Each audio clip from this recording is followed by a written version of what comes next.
Yo, we're back with more Super Mario Odyssey. Not Odyssey. What am I saying? God damn it. Super Mario Galaxy. Or Super Luigi Galaxy in this case, since we're playing as the superior brother. Let's turn this shit on.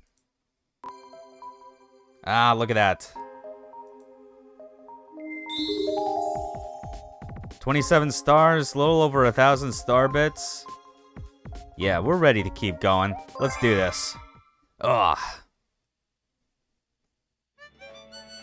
Been a bit of a day. Not like with anything bad, but it's just been busy. So it feels nice to sit down and just get to playing a good fucking Mario game, you know? Yes, I will take the free 21-ups. I'm pretty sure that every time I start the stream now, it's going to give me that, because I'm pretty sure, like, the letters from Peach that get delivered by mail toad are on a timer. Like, they won't give me those 1-ups every time I boot the game up within a 24-hour period. But if it's more than 24 hours, like I'm basically doing with this game, then, like, I guess that's fair. Alright, there we go. 25. Frankly, if we're playing as Luigi, I think it's more than fair that we have as many 1-ups at the start as we can. You never know where his physics might take you, and if that will lead into a kill plane. Alright. And I think that was just basically telling me that the, yeah, I could just fight the boss of this dome right now if I wanted to, but now we're not doing that. No. We're still doing this stuff in order. We're going to Beach Bowl Galaxy first.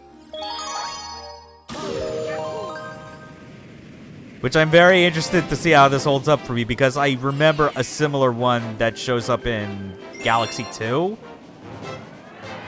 It might have been one that's meant to evoke this, or is something else entirely, but I at least recall with, like, the Beach Galaxy equivalent in Galaxy 2, there seemed to be some stuff in the way of, like, like, some callbacks to Galaxy. Like, I remember there actually being, like, a Pianta. Like, and not just the Pianta, a Chuckster, who, like, just tosses your ass right up to where you need to go and get the star. Students are distracted by the sparklies. Alright, guess we'll just go and get that. Now we get actual, like, extended swimming. So, behold what might as well be, I'd say, the best swimming that the 3D Mario series has had. Insofar as A, it feels like swimming, and B, it does not feel clumsy in how it's controlling.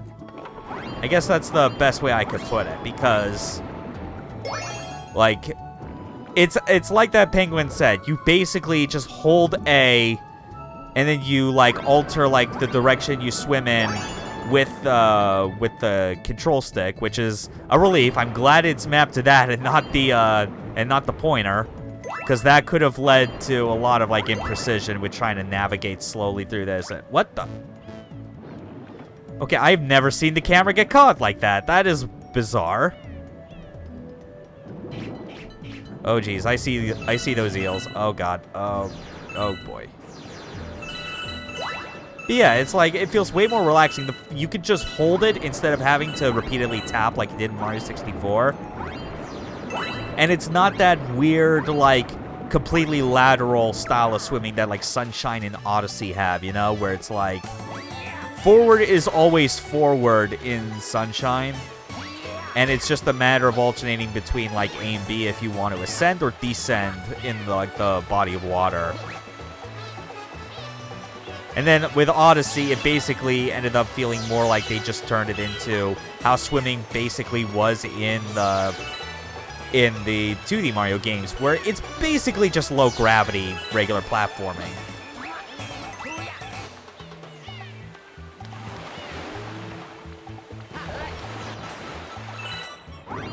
Okay, let's...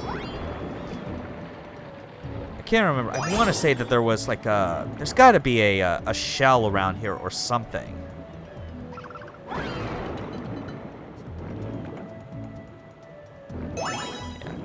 Obviously, it's like, there's no extra button that you can press, I feel, to, like, make you do, like, a proper sharp turn. But, I mean, like, I guess the equivalent to that you could focus on is just stopping your movement and then turning in place, because it lets you do that. That's better than some other swimming controls in the past where they do a pretty poor job, if at all, letting you turn in place.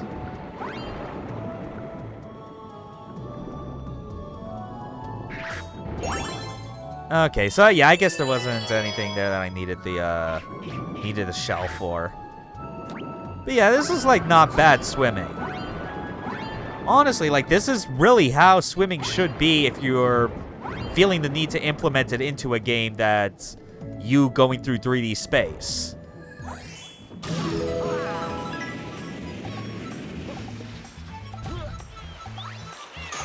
Alright, but we're out of there.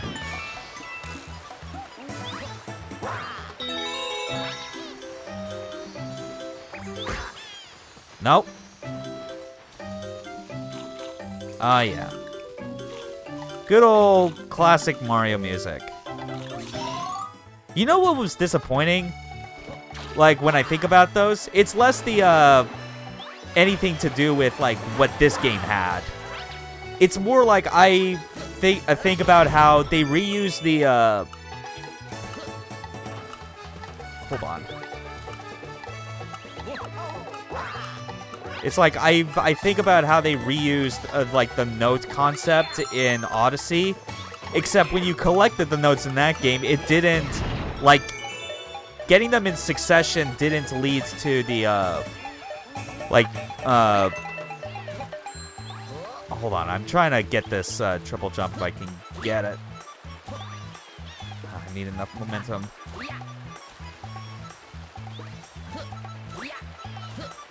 No. Hold on. Actually, maybe. Ah, damn it. I needed to...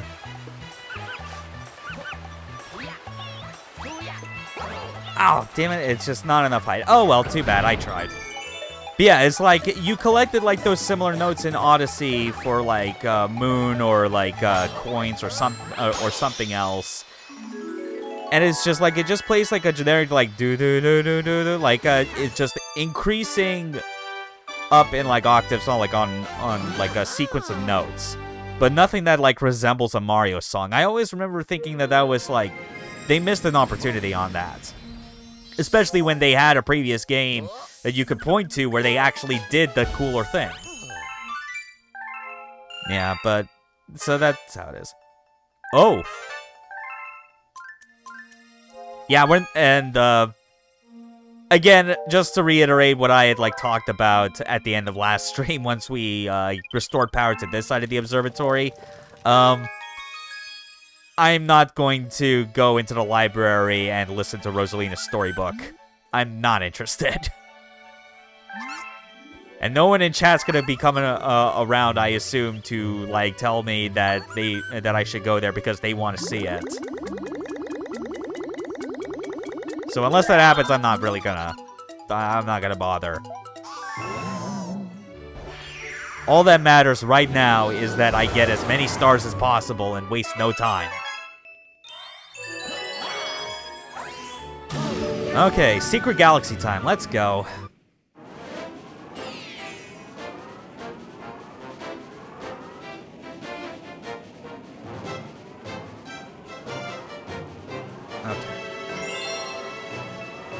So, after finishing that Beach Bowl Galaxy, of course, this next one's gonna be all about doing a lot of swimming. Okay, no, this is actually what I remember now with, like, using the shell. This is what I was confusing it with in Beach Bowl Galaxy. You gotta use this shell to get around, but instead of collecting launch star pieces, you gotta take these shells and launch them into these eels. So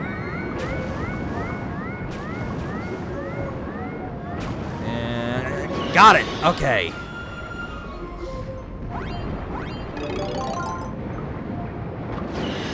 That's good. Oh. That worked out really well, I'd say. Oh, good, and the shells respawned. Nice. Yeah, this is a fun concept. Like, obviously, like, the whole, the concept of swimming with these controls feels even better when you grab a hold of the shells. Wait, no, I got a better idea. Right. They have red shells. And as everyone knows when it comes to red shells, especially when operating on Mario Kart rules, we all know what benefit red shells have compared to green ones. If we just get close, stay on target, and yeah. It may not have seemed that way, but it was like, I just wanted to get close. I wasn't even aiming for a specific spot. The red shells do home in on enemies when you toss them. So that's a nice feature. And got it. Nice and easy.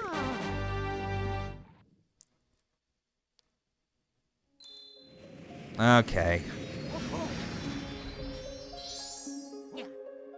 That's good. 29th star.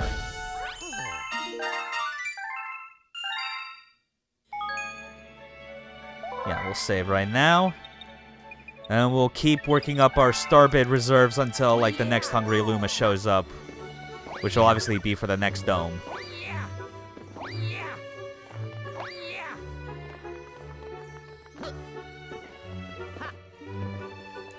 Oh yeah, that 1-up always respawns. I could go and get it, but nah. I mean, I'm already at 25 lives. It's not like it's a pressing matter. Yeah, let's get the next star.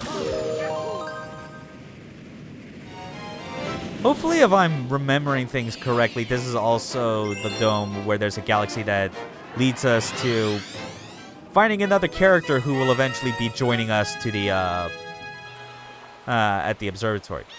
The swim test. Okay, this is the star I actually remember from this galaxy. It wasn't the first one, and I think like a part of that actually was the mostly because of like the final line that is said from this penguin right here. Yeah, sure, totally, coach. Collect shells in the ocean. Bring me the gold shells, an automatic A. Yeah, I'll do that. My guess is that all these guys are just putzing around so much that, like, there's no time pressure. That's my assumption.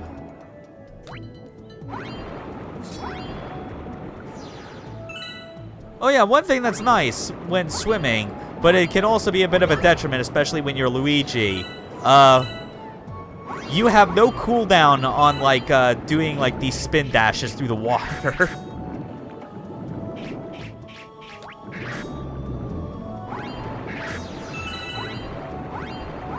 However, because we're Luigi and he has to have some amount of disadvantages compared to Mario, his breath gauge actually depletes a lot faster than Mario's. His breath gauge, which is of that similar circular design that, like, when you look at it, you think, geez, this really is like, they had that UI concept in mind as far back as, wait a second, hold on. I see him.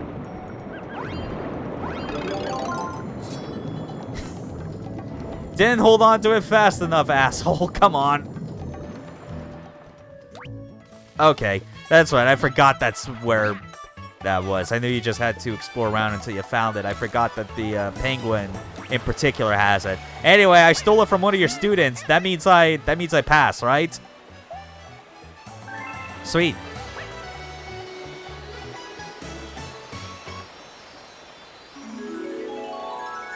Oh, but here comes the line. Nice job on the test, but you even one of my students?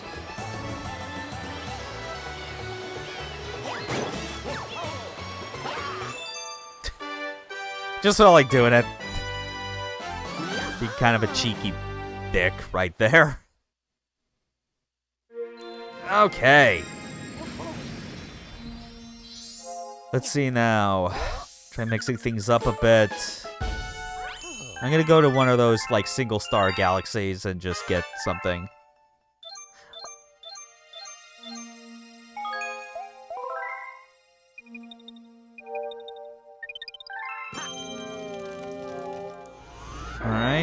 Yeah, no comet stars appeared yet over there. Oh god, this one, Bubble Breeze. Right. Hope you're ready for, like, another, like, slow movement mechanic with a concept that actually existed in Donkey Kong Jungle Beat as well. Being inside a bubble and having to slowly move and navigate it.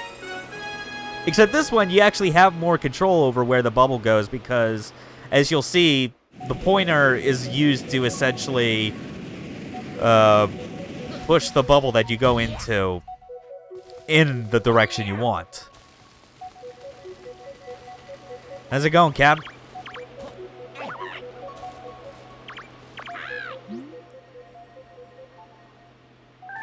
Yeah, that would be awesome. I'm pretty sure I'll find something. It's all good.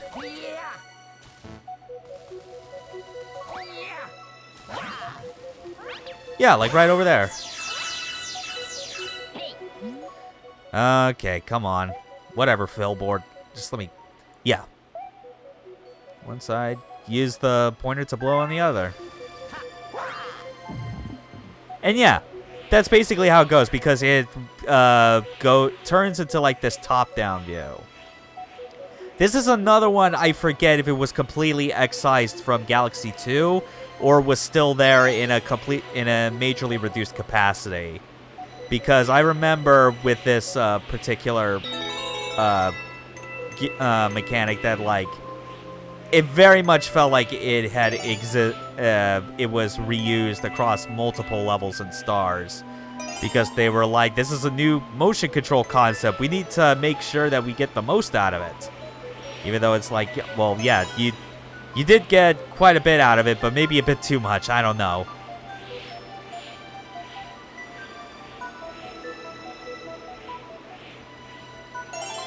All right. Oh, it's right over there. How convenient.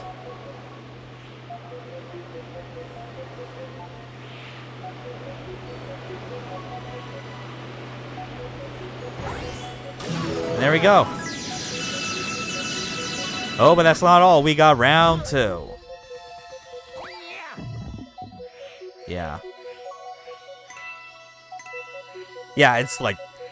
If there's ever one clear difference I think you can point to in the design mentality between Galaxy 1 and Galaxy 2, Galaxy 1 really likes having you, like, engage with, like, novel mechanics that are more on the slower side of things. Like, the sort of thing where it's, like, they want you to, like, go at the sort of reduced pace that makes you better appreciate, like, the new ideas they're trying to put forth. But like, you don't really have that happen as much, if at all, with Galaxy 2, because they kind of have more of an expectation that you know how the game is, you know how to play 3D Mario, and that you want something that's more of a challenge. So that's why Galaxy 2 is more fondly remembered as being the better platformer, because it delivers on that front.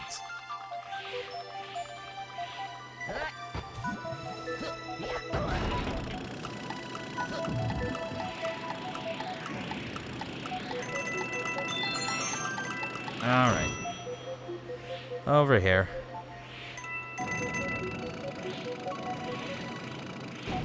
There we go.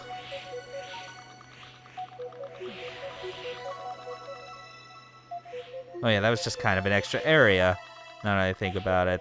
Don't need that one up, not right now.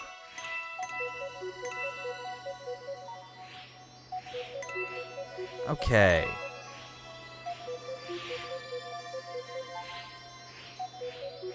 Oh, that's it.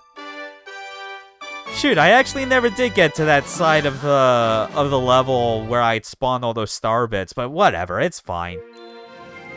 I wanted to get through it quickly. Like, bubble gameplay is just always meant to be a very molasses slow kind of engagement no matter what. Like, it's fine the first couple times. But you want to get back to, like, the more normal platforming areas. Like right here. Okay, let's do this. I think this is Secret Undersea Cavern. Right. Yeah, we do this one, and after we complete it, it should also meet the requirements for triggering this galaxy's prankster comet, which is like the particular type here. Once we get to it, is everything moves at double speed.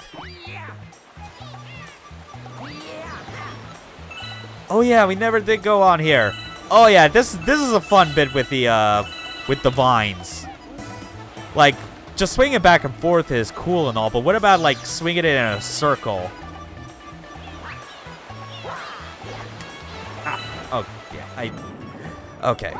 There's the shell.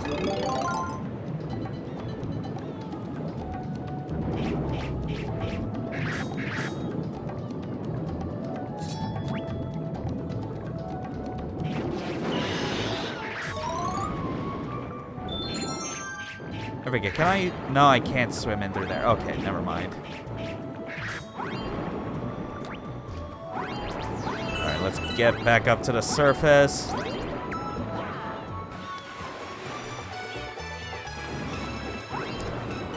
Oh wait, no, never mind. I think I remember where this is supposed to go. It is right there.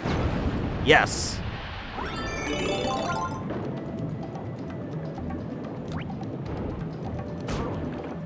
Okay, now there it is. Another one up.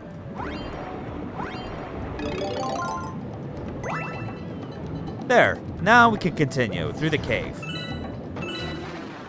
Oops. Oh shit, I accidentally just tossed that. Damn it. Yep. And right inside. Okay. I lost speed in like the weirdest ways. What the hell?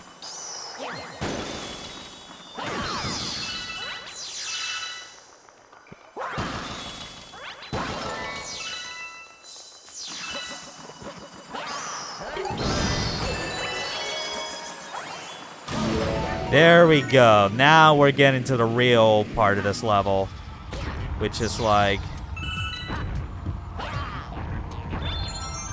yeah, get a 1-up and a shortcut. How nice is that?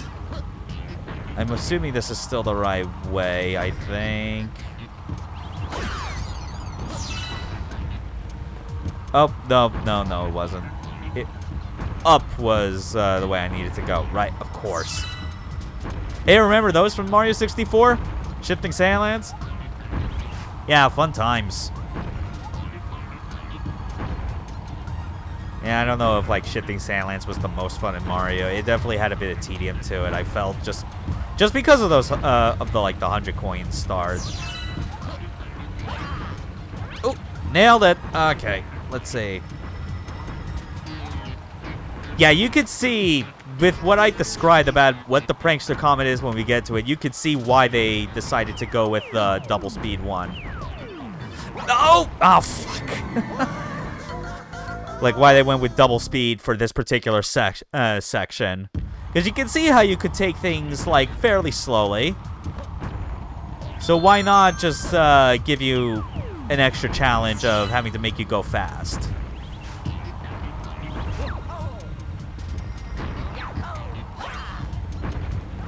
Ah, got around it.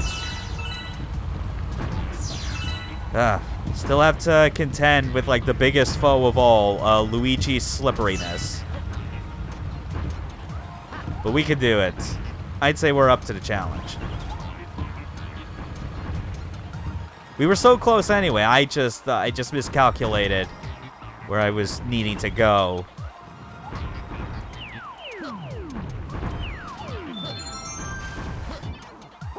Ooh. Saved it.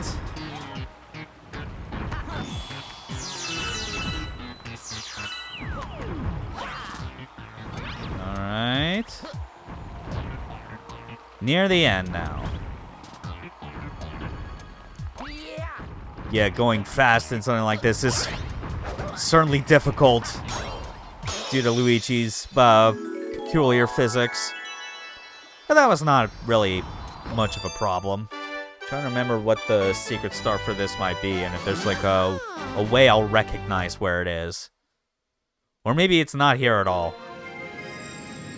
Because generally, like, by the end of the game, like, a lot of these big galaxies, as I'll call them, they usually have 6 stars. 2 of which are prankster comets. And there are 3 main ones, and typically, like, a 4th. There are some exceptions, like, one of the galaxies that you end up revisiting does end up being, like, oh yeah, there's a secret star, but we gotta do Fast Foe first. Yeah, there's, like, I think it's Battle Rock Galaxy that is the exception, where it ends up, for some reason, having 7. And that's because that's a special type of secret star that you gotta go back for. Fast Foe's on the Cyclone Stone. Let's go. We just finished doing that, so time to do it better. Fortunately, unlike the speedrun comets, there's no time limit for it. It's just you gotta get used to the fact that everything is significantly faster. But also, that could be like a benefit. Like, I didn't have to wait once I got there after taking the shortcut.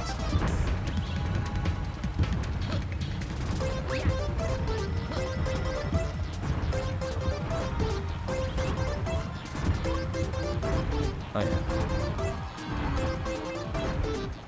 Okay.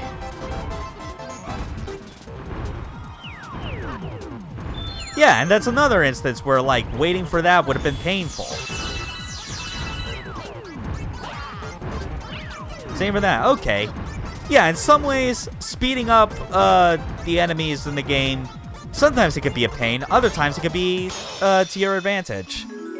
Yeah, it's really just like on a case-by-case basis, but I think that's part of why I think the Fast Foe comets were generally on the favorable side of prankster comets for me.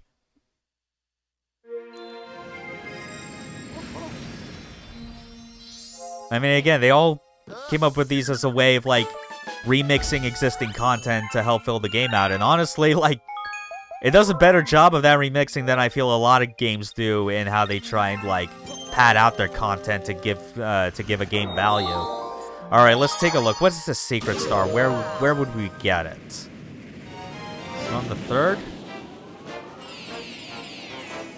Yeah, it's the 3rd. Okay, it's gotta be. Yeah, it's definitely gonna be like on the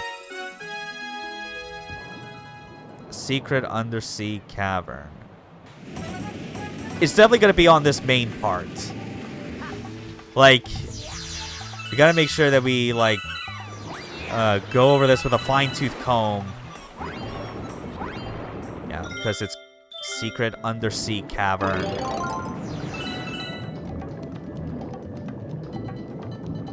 I actually want to double-check something, because I know I tried, like, tossing this shell at, like, the big eel, and that didn't really let me get in. I want to see if this, Ow. God damn it. I guess they didn't trigger. Shoot. That's a pain. Whatever.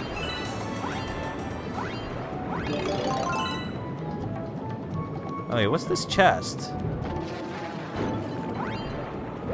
Oh, it's just an air bubble? Whatever.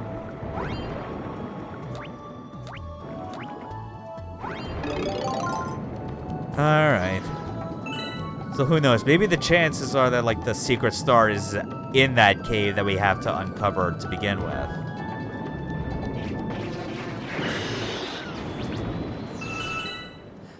And... oh, come on. Is there...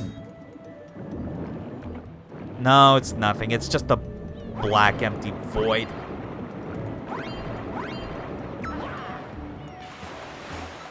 Okay, fine.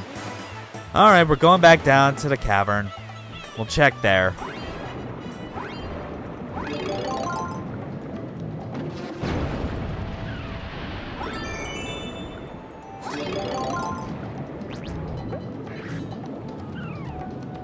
Yeah, move, penguin, move, please. Okay, come on. Get in there, and... okay, quick, check. Okay, nothing behind. That's...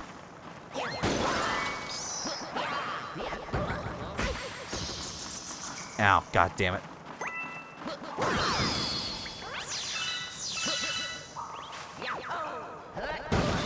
We'll just break everything, I guess, until we uncover this. Son of a bitch! Take that!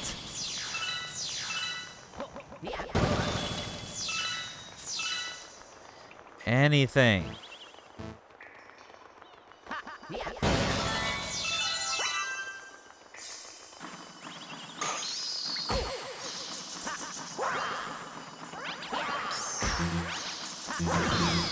Oh my god, that's pretty bad, I think.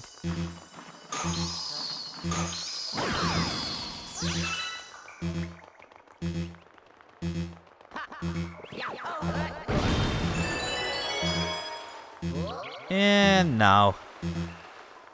I get the sense it's not in here.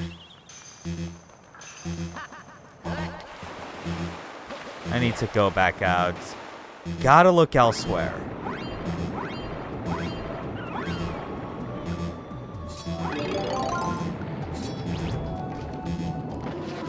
Can I get a coin, please?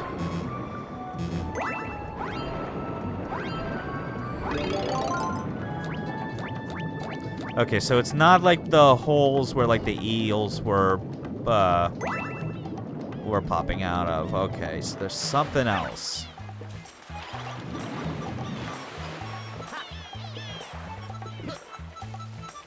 Maybe up here?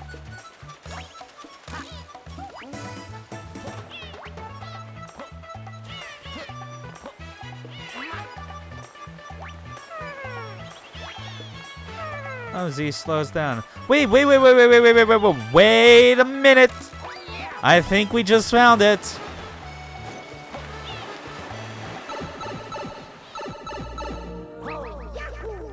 Oh my god, I forgot about this effect. Oh shoot.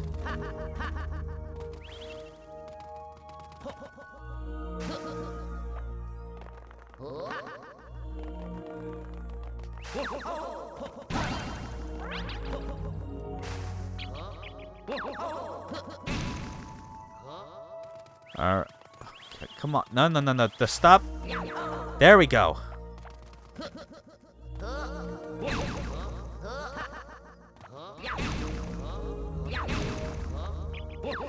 Alright, we're up top and... Wait, is this even it? I don't think it is. Shit.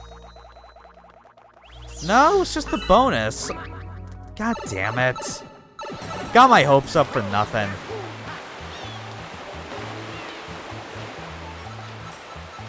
Nothing behind the waterfall.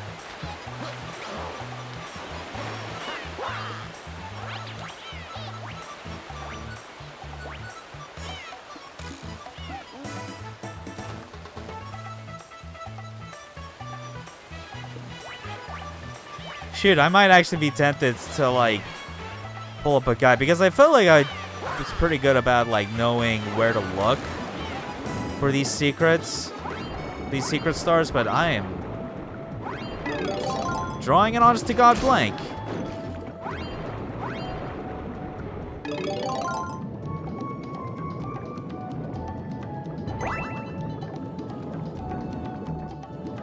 Oh, look at that. You see the brake lights. I forgot that that was even a detail they put in there. That's cute as hell.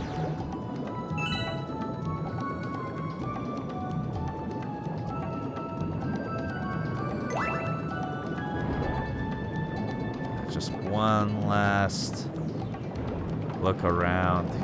Come on. Like, not even a hint from anywhere else about where the alternate place I might need to go is.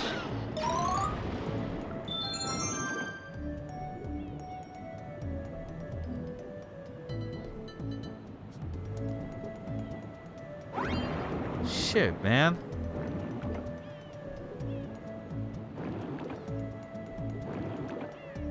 Fuck. And I got my hopes up so much with, like, that warp pipe, and it was just... No, it's just for bonus star bits.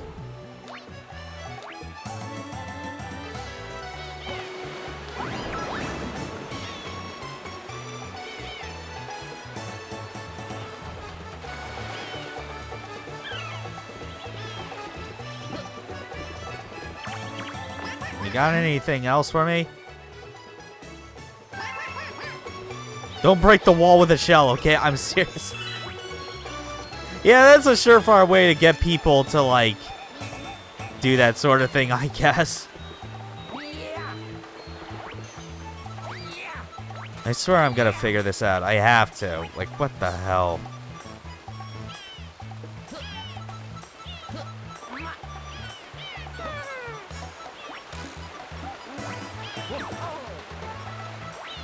No, fuck it. I'm just gonna...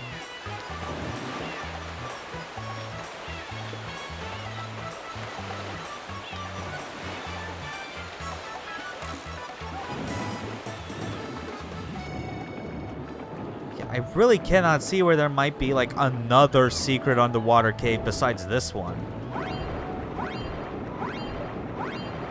Unless it was made to specifically refer to, the star that we just got. Oh, this probably isn't it.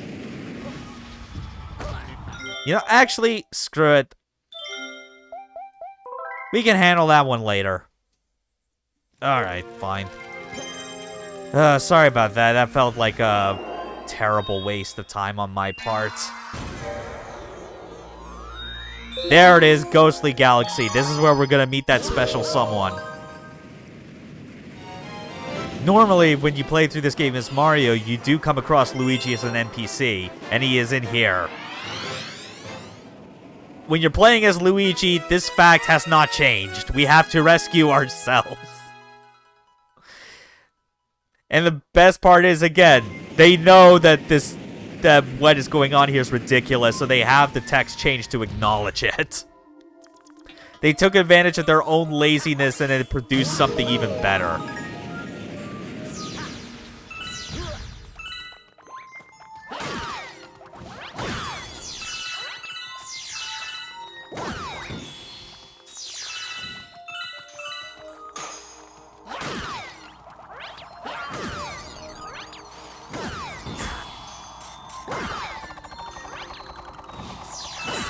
Alright, there we go.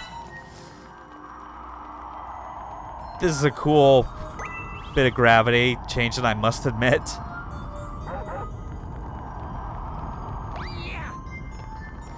And into a Spooky Boo Mansion. A location that really, really should have been in Mario Odyssey, I feel like.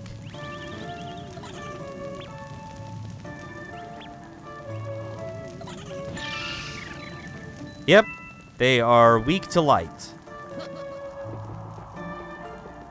I don't even think you can, like, ground pound on them when they aren't, blushing. I don't think you're able to do that in this like you were in 64 or Sunshine. Oh, only 3. Yes, thanks, Toad, for telling me. I already figured that out. I'm smart, don't worry.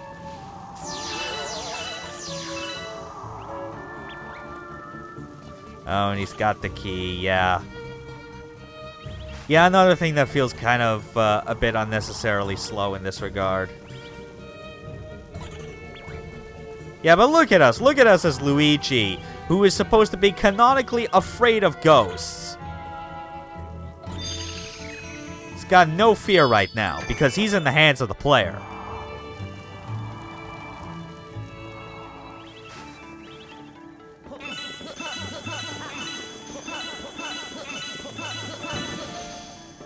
Alright. Back to it. Right. This section. Okay. Oh yeah, gotta get these, gotta get all these, launch star pieces.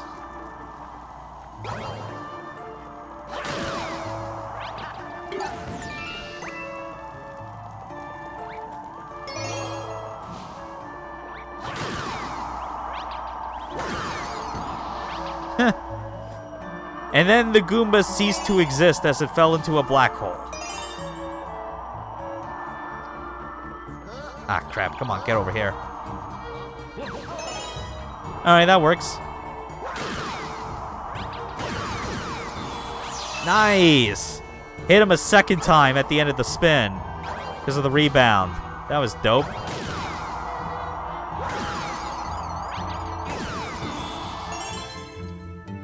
A crack in the wall or ceiling or whatever.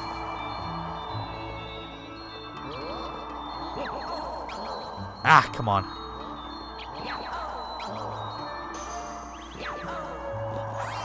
There we go.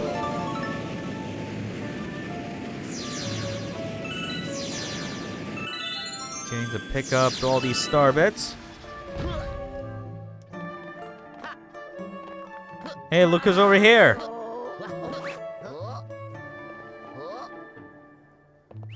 You're me. I'm you. I have to freaking help you out of there because you're a goddamn scaredy cat. Nailed it.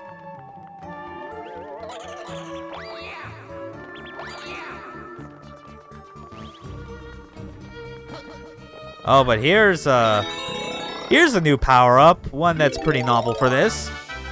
We have become Ghost. And we can turn transparent to pass through objects. We become no longer solid.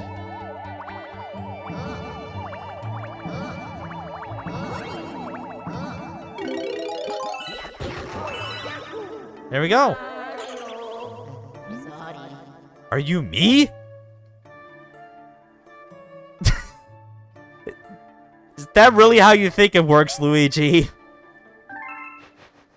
Yeah, whatever. At least with 2 Luigis, we can get a lot of shit done. I think that much is evident. Yes! There he is!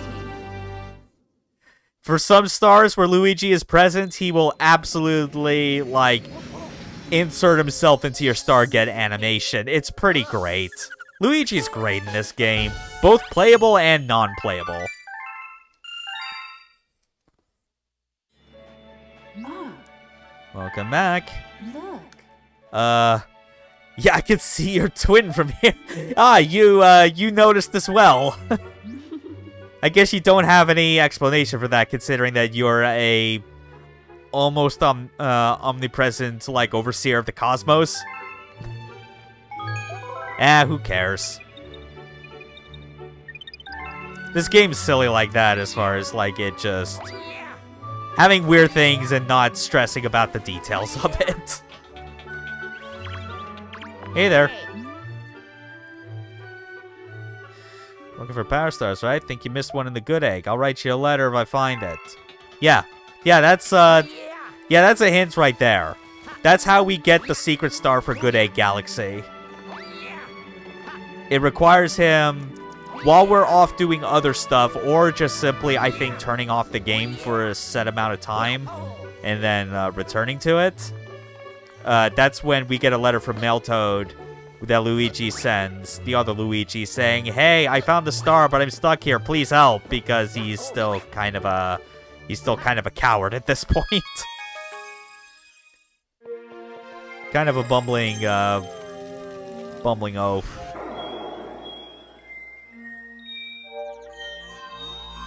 Yeah, we'll do another one in here first.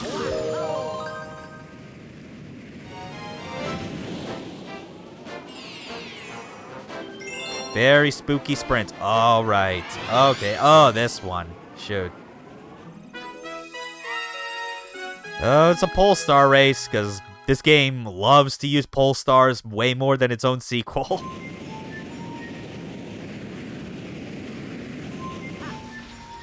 Let's go.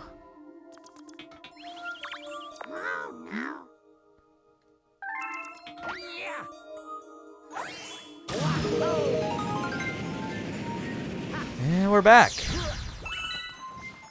Wait, what the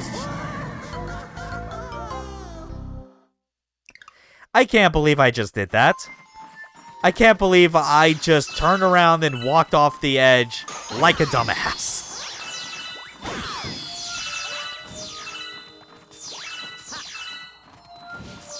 Okay.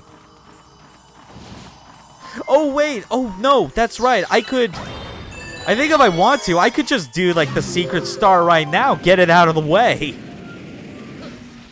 Yeah, sometimes it's not based on if you find a hungry Luma. Sometimes it's just a matter of looking for, like, the right spot. I mean, the Beach Bowl Galaxy, I'm pretty sure, is exactly the same way in that regard. It's just I am completely blind to where that may be. I think once I'm getting ready to, like, clear out this entire dome, I'm just going to, I'm just gonna focus on the, looking up, like, a quick walkthrough online just to remind myself, okay, where is the secret star in Beach Bowl? Because I am at a loss currently. Ah, shoot. Not enough time.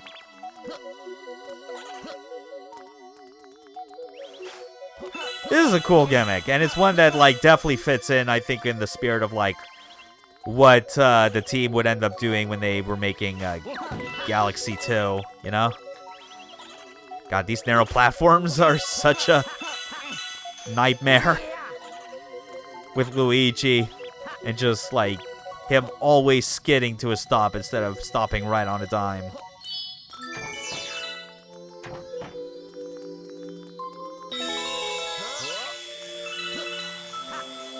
Oh, wait. Oh, come on. Get up there.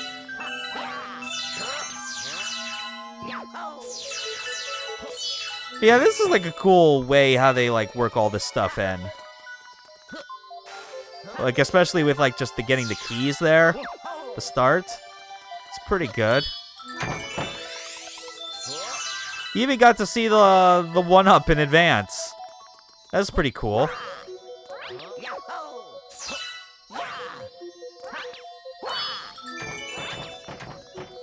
One, 3, star.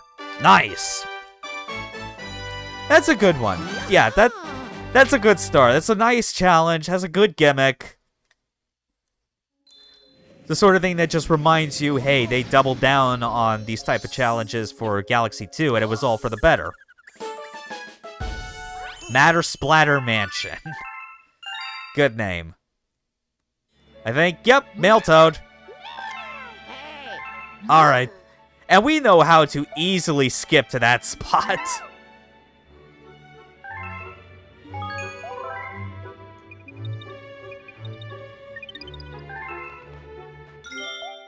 Yep, just like the Mail Toad said, you can look at this for reference. It's a nice feature. Okay. Let's get back into it. To the terrace.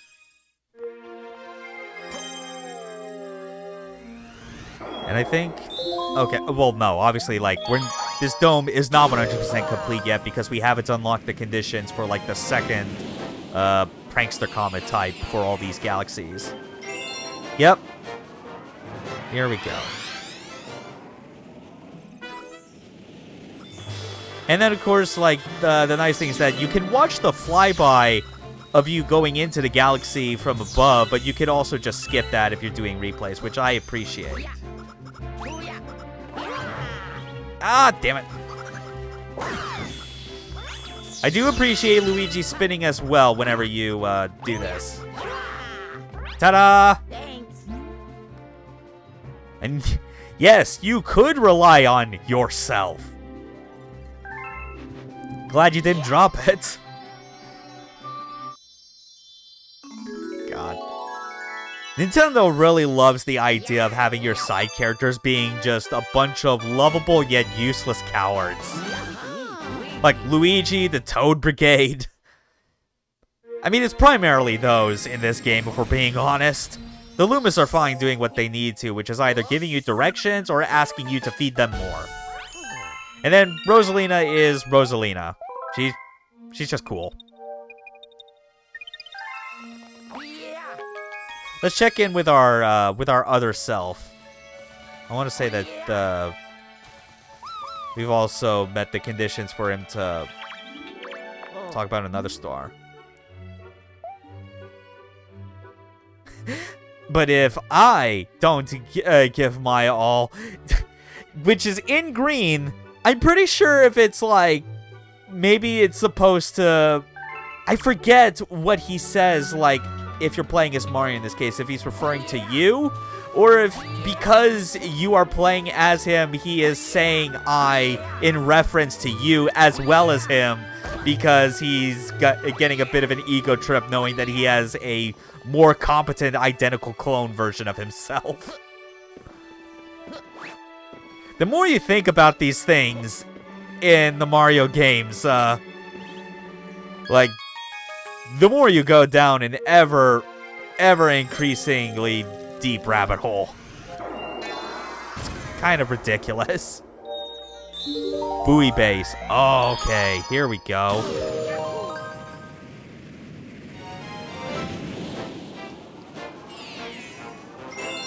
Floating fortress. Oh, yeah. Yeah, we gotta, like, raise certain sections of this so that we can, like, create a path up to that planetoid. Yeah, this is a cool one.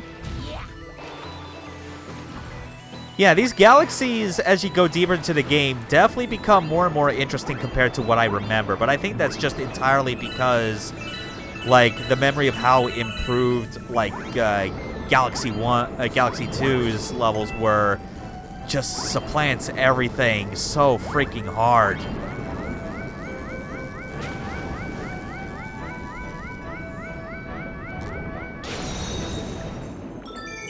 Oh, here it comes. A warp pipe that doubles as a whirlpool to get us in place.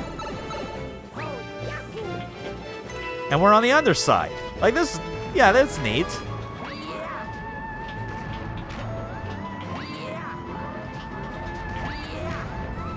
So many bullet bills, holy shit.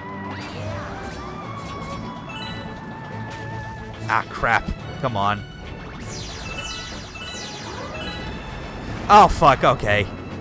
Yeah, that's the downside. If you fall into the water, you get submerged back in here, and you have to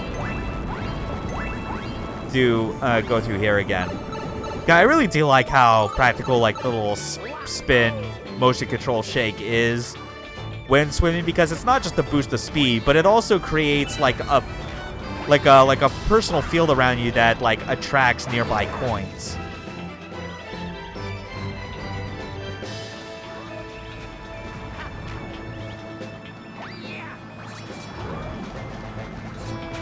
Oh, come on. Wait, hold on. I just realized. I'm not even going for the main star in here right now. That's one of the green stars. Oh my god, I forgot that one of them was there. For whatever reason, I specifically remember the one that's supposed to be in Battle Rock Galaxy. God. Oh, you bastard.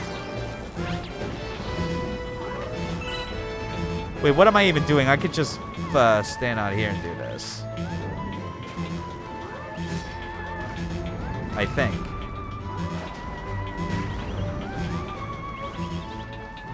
Or not. Okay, never mind.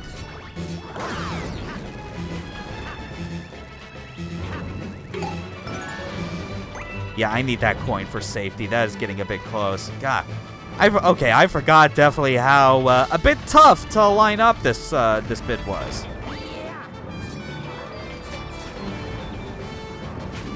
Oh, come on! Like, how? Maybe it's...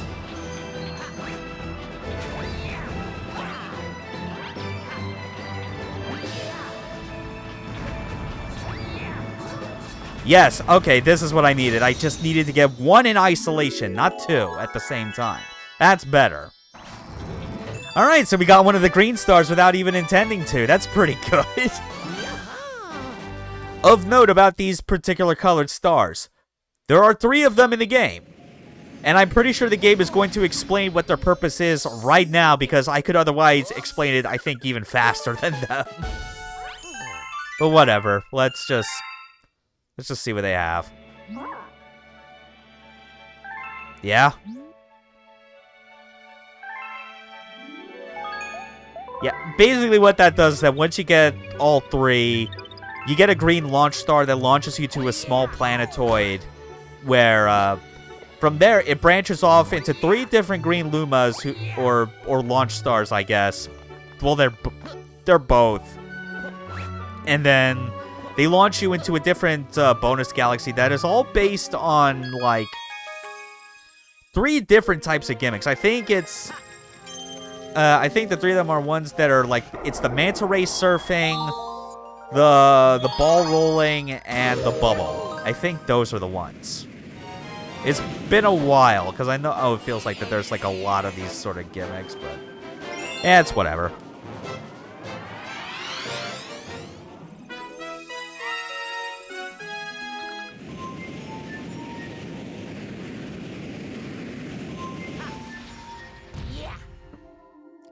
Just getting a drink and also taking on my headphones because I feel like it was contributing a bit of pressure to my head. Trying to avoid headaches is a very constant struggle for me, considering how much time I spend in my life with, like, headphones on my head, like listening to music and other audio. Yeah, it's just something I always have to adjust and, like, be careful about monitoring. Alright, here we go. It's Speed Boo, I guess. Whatever you want to call him. He's ready to race.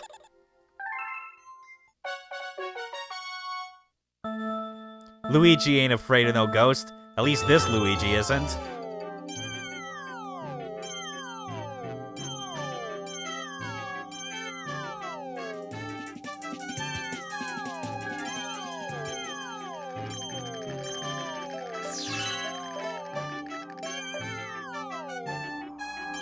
Come on. Yeah, just keep pulling on the yourself in the direction of pole stars as they light up, and take advantage of the fact that yes, you do conserve like some amount of momentum every time. So like as you get close to the star that you just grabbed to and have enough velocity, just let go.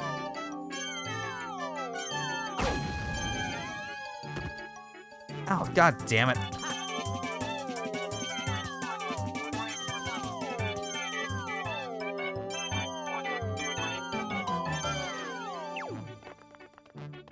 Yeah, nothing to it. Kind of screwed things up a little bit there by near the end, but it's whatever. It's not hard to beat any of these races. It's like I really don't think any of these ever come close to the challenge of like the second time you race against Koopa the Quick in 64, or even like the final race with Il Piantismo in Sunshine. Because, again, it's very common to look at this game and go, oh yeah, a lot of the challenge overall is significantly easier than the last 2 games. What are you gonna do?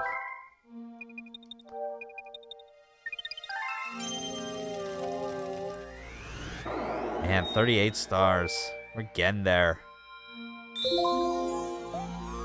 Wait, hold on. I could go back to this and actually... Let's try and get that actual, that intended star for Bowie Base, since we're here.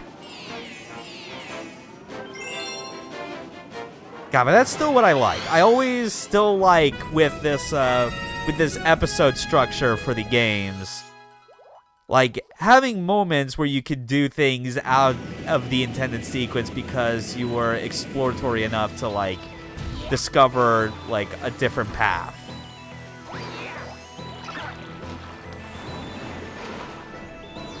I still think it's like you need to do something down here. Yeah, it's like...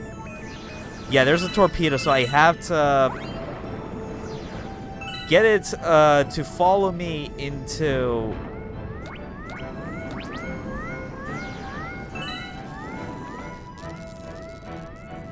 Okay, there we go.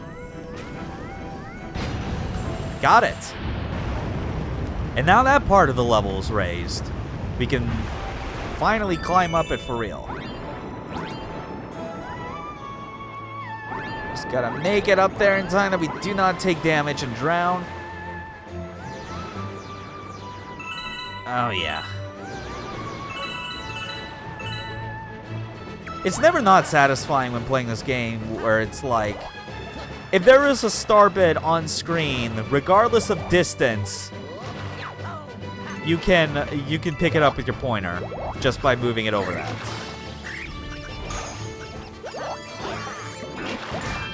Oh, fucker.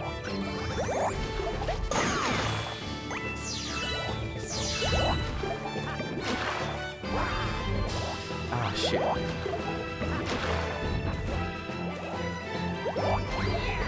Oh my god, Luigi, stop slipping. I just want to do this.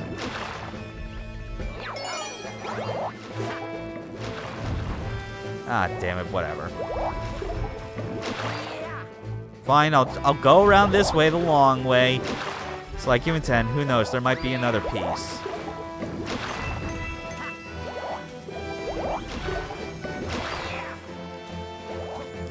Oh, yeah, well, yeah, there's definitely these valves. That's important.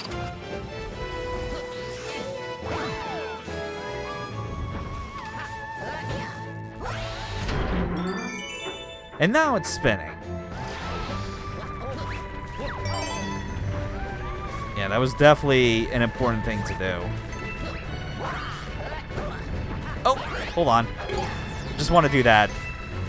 Because you can never do enough homing spin jump, ground pounds. It's fun. When you want, like, something extra guaranteed to just stomp on something.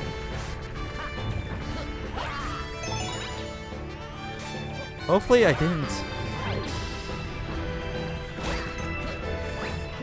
Oh, yeah, no, it's up there.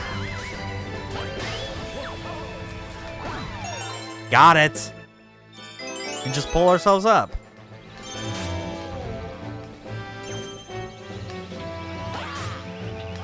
Okay, no, there's nothing we can do with that, so we just gotta work our way up top. Ow, god damn it. Long jump, man. What the hell?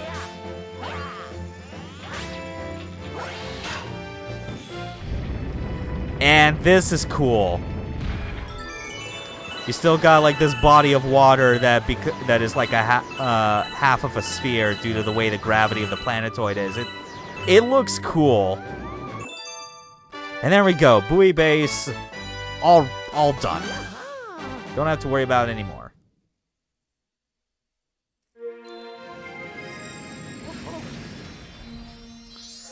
Whew, okay.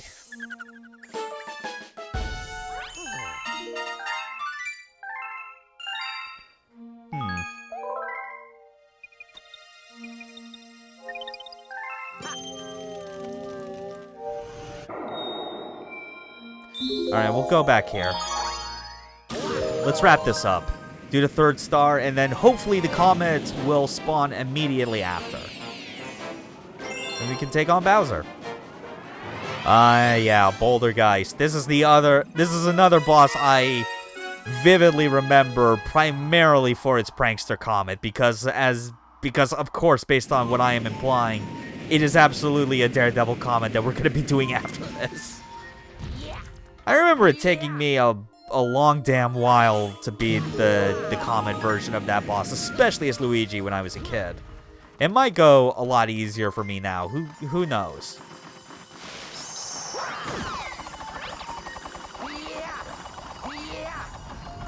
Okay, no rotating platform, but definitely wavy.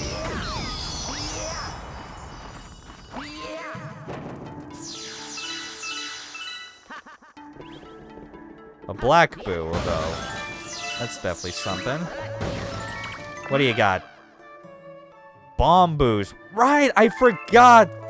Oh, wow, I completely forgot that they were a thing. Oh, yeah, that's great. Just, they decided to make a fusion of bob-ombs and boos. Like, you would think that would be breaking some kind of laws, but it's extra fun to mess around with. Because you don't hold them like a bob-omb, you swing them around by their tongue. Like, what the shit? Oof, okay. Camera was a bit weird there, but it caught up eventually.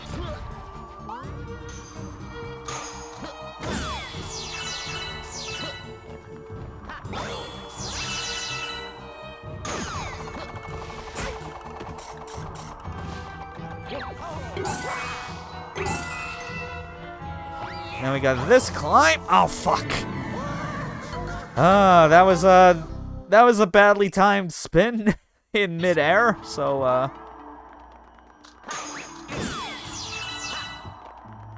alright.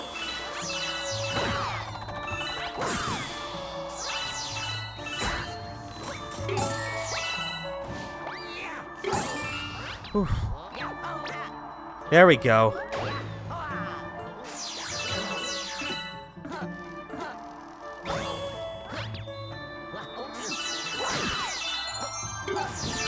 Got it. So far, so good. Even with the slippery platforming, it's still fun.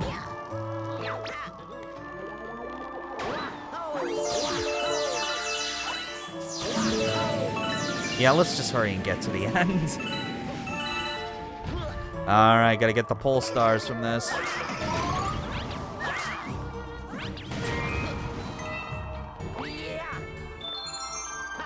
Yep, 2 Bombos.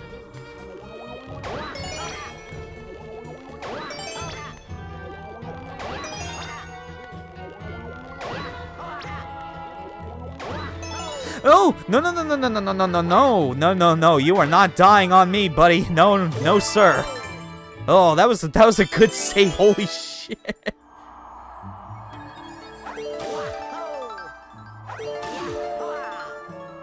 No, god damn it.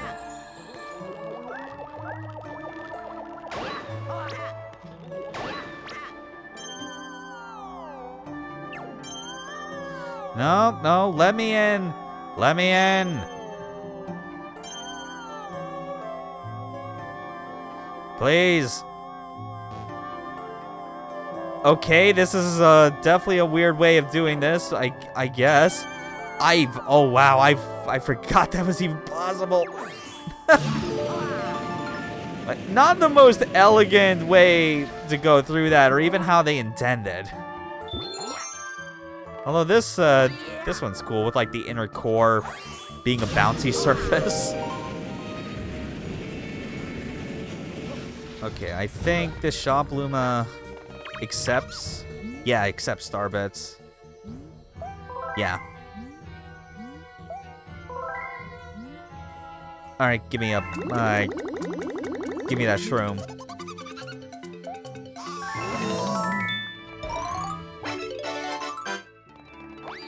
Yeah, that's a fun enough like series of planetoids you go between. Now it's time for the boss. Hopefully I don't take too much, if any, damage on this, because otherwise that might mean the Daredevil Comet's gonna take a while. But you remember the Bombos. Yeah, guess what they're supposed to be used for.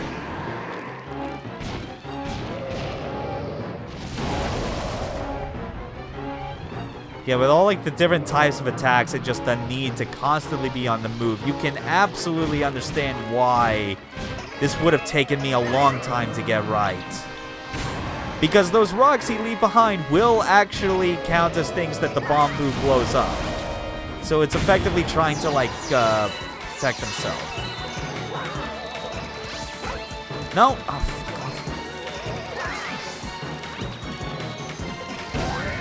Yeah, that's right.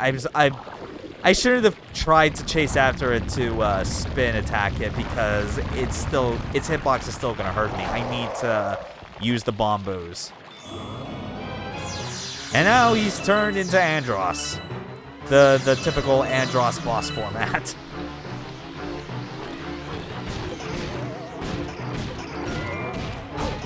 Ow. There we go. Yeah, again, this is gonna be kind of a pain to do the Daredevil Comet for if I'm not on top of things. I mean, I've already been taking damage. That says as much.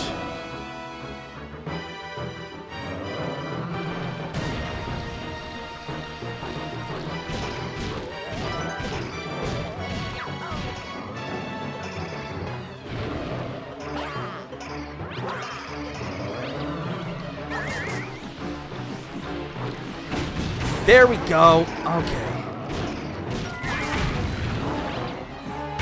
Nice! Oh! Oh, that worked out super well. Oh yeah, it's good to get 2 at once, just to be sure. See, yeah, that's only 2 hits on the core, but that's really only because defeating the rock shell in the main body requires 3 bomb boos anyway. So yeah, now we remember how that fight goes. Let's hope we can do better once we get the Daredevil Comet. That would be very nice if it doesn't take up a considerable portion of the stream for me. Alright.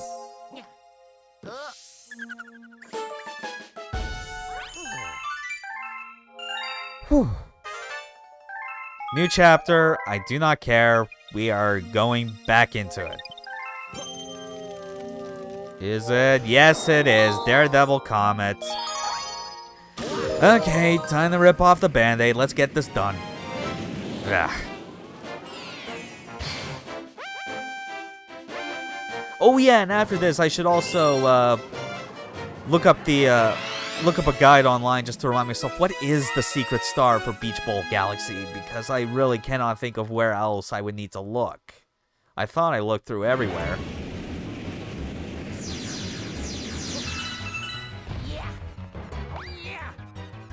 Okay, let's do this. 40 stars, 40 lives, 8 star bits. Let's get moving. Come on.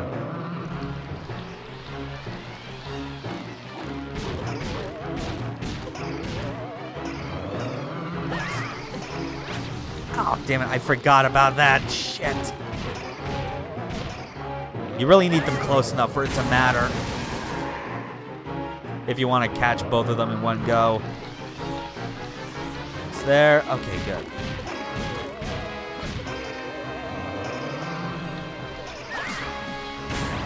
There we go. That's what you hope for.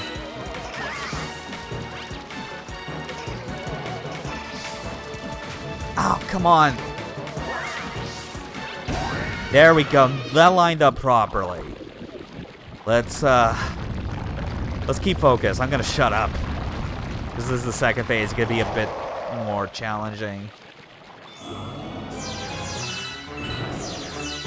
Run, Luigi, run!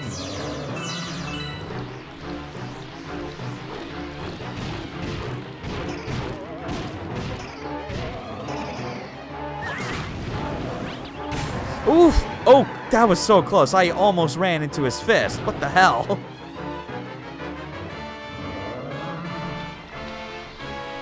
At least he's not put up any rock walls. That's a relief. Oh, no! I did not see that! What the hell? Not cool.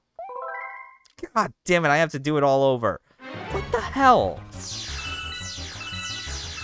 How are, like, the rest of those, that last rock or two not at all visible to me?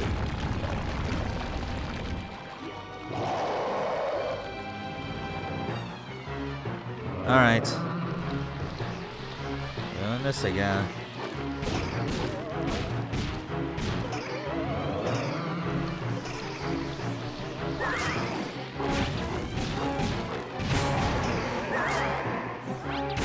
There. Somehow got around that just fine. Oh god, another rock wall. Okay. Spawn some more bombos, please. Oh god, I just realized saying that out loud sounds a lot like it does like in the Zelda games. Like, god damn it. Like pulse bombos. Wait, no, that's not Zelda, that's Metroid Prime. Like pulse bombos and the like. I was confusing with bomb chews. Whatever, it's Nintendo, it's all the same. 5, 6, 7. Okay.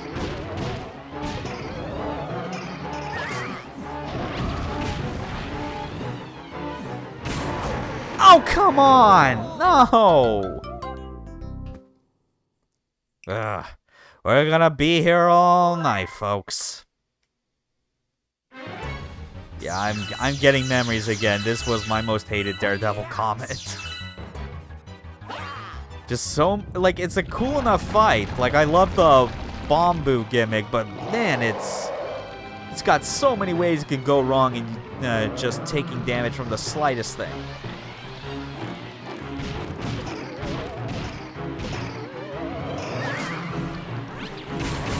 There we go. Okay. Didn't get out a third one in time.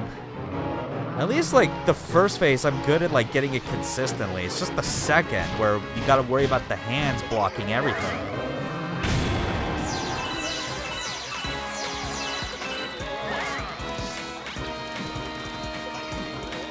Oh, that was close. Yeah, they swing outward, and then they start swinging inward, which means they're gonna blow up in your face. That's how they balance it. Alright. Round 2, again. Let's actually try and not suck ass this time, please. Let's get this done in a timely manner. I got places to be. I got stars to collect. What about it? There it is. Okay.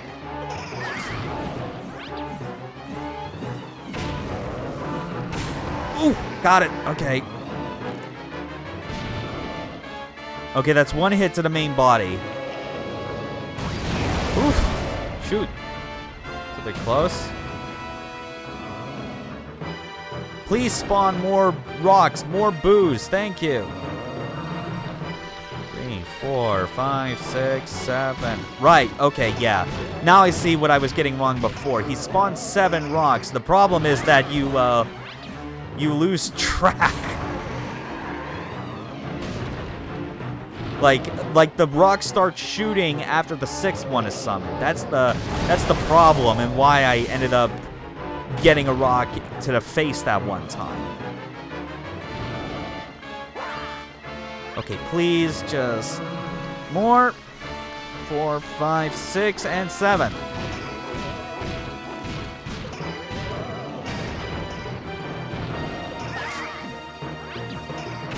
Oh, no, no, no, no. Okay, no, this is fine. One of the fists is gone. That's a relief. Yes! Okay, final stretch. Let's not screw this up. Yes! Okay! Less tries than I was dreading. Definitely less tries than it took me as a kid. That's good. Suck it.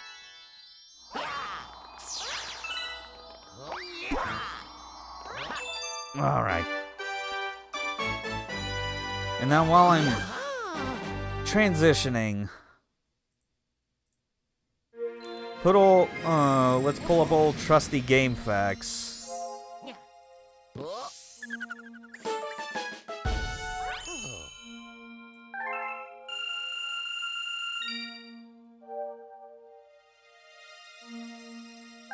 Okay.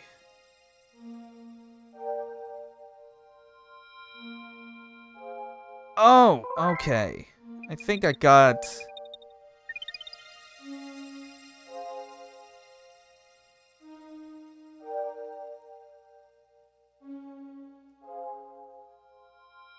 Oh, I'm an idiot!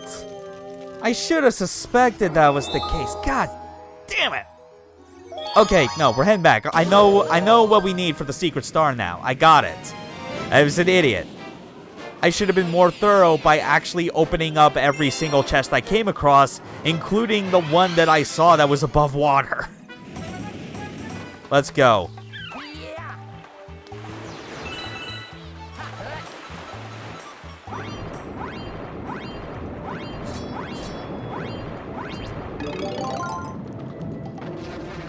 No? Why did you... Oh, I forgot about that. God damn it. No, hold on.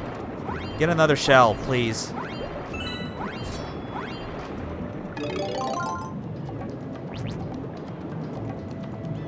Yeah, so we just gotta get back up here. Keep holding on to our shell.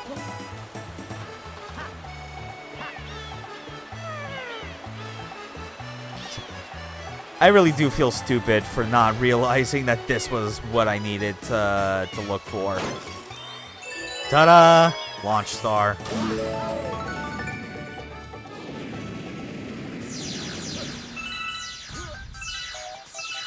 Oh yeah, oh god, that's right. I guess it wasn't just Galaxy 2 where they decided to reference Sunshine. They had the Cataquacks from that game here as well. Everyone's favorite enemy.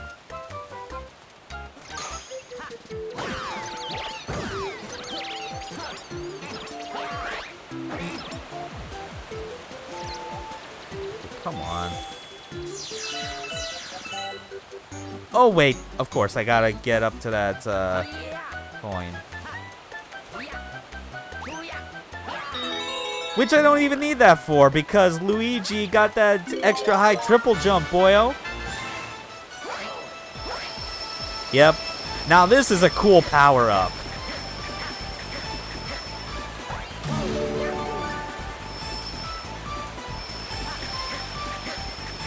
Yeah, you can freeze bodies like waterfalls to use them as like platforms to wall jump off of. And I think you can even like throw balls of ice to freeze enemies. Or not. Nope, I misremembered.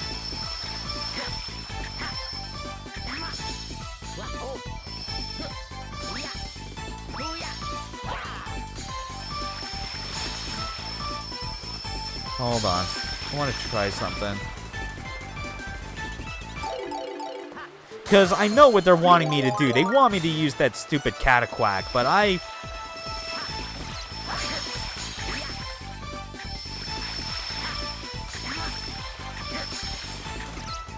yeah, I don't think that's going to be it. I need just to do a regular triple jump. No skating. But yeah, this is a cool power-up. And it's one of those things where I will say that, like, one of the legit negatives you can point to in, hold on. Oh, god damn it. Stop breaking it up. God damn it. The perspective and these stupid things. But no, it's like, it's one of those things where I can point to Galaxy 2 and be like, they made a mistake not bringing back this particular power-up. Like, this is omitted, and a late game one. Oh, god damn it, fine.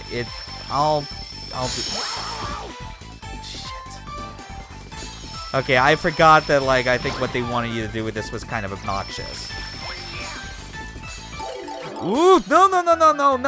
Oh, come on. Fucking God.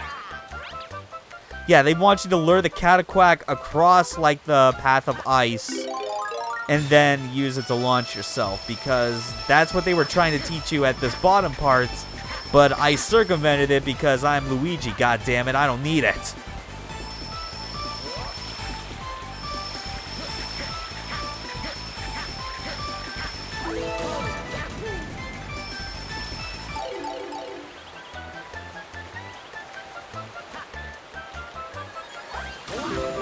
Shoot.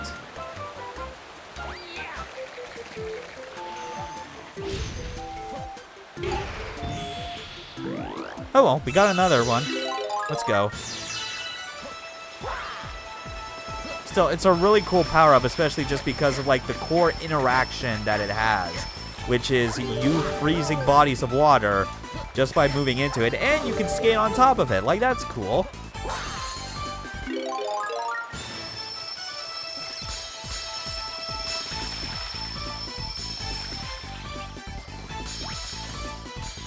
Oh, come on! You bastards. Okay, fine. I'll move him one platform at a time. You happy, game?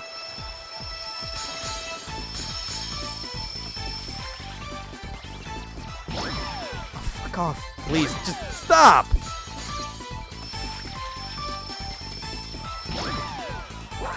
Okay, fine. Okay, I guess that concept's not as painful as it is. It's just I'm more annoyed by those ice blocks moving around and breaking up my platforms. Like, that was the more frustrating part. Because I thought I could circumvent it by just making a single path there, but no, they seem to bounce around in just the right ways that you can't do that. That's annoying. Alright, fine. So, that's done for now. That's done for now. 42. Let's fight Bowser Jr. a second time. Airship Armada. Yeah, this game likes to do plenty of referencing past Mario titles, both 2D and 3D. With all the airships, of course that means Super Mario Bros. 3. Sink in the airships. It's the closest you'll get in a 3D Mario to like a proper battleship raid.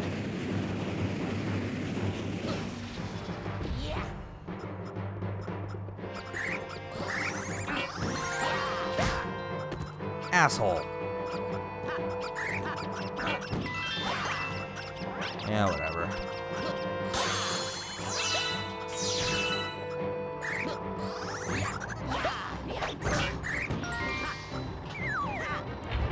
Let's just skip all this stuff. Come on.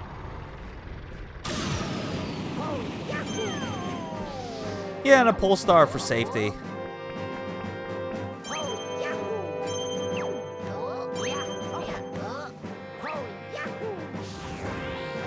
Okay,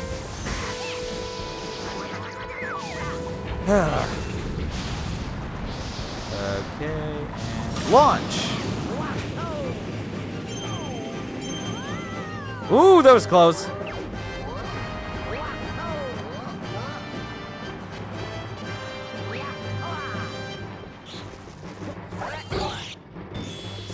I'll take it. In fact, I saw a Luma shop over there, but you know what? I feel confident enough. I'm not going to buy whatever he's selling. Yeah, this level's cool. Again, it's the closest you're ever going to get to seeing like a proper battleship raid like in a 3D Mario.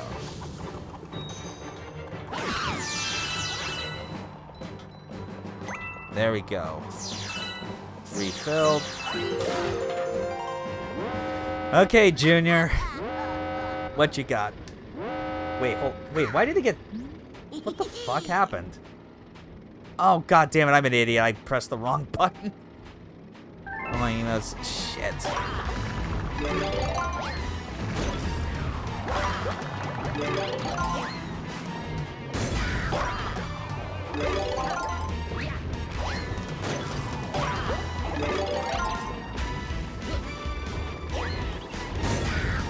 Yeah, just keep doing this. Yeah, it's not as much of a boss as you would think, or at least like a unique one. I mean, like Mega Leg was at least something.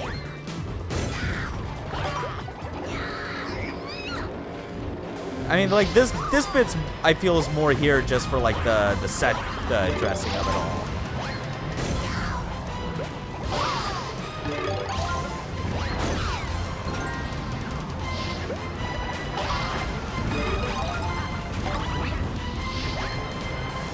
Yeah, that's it.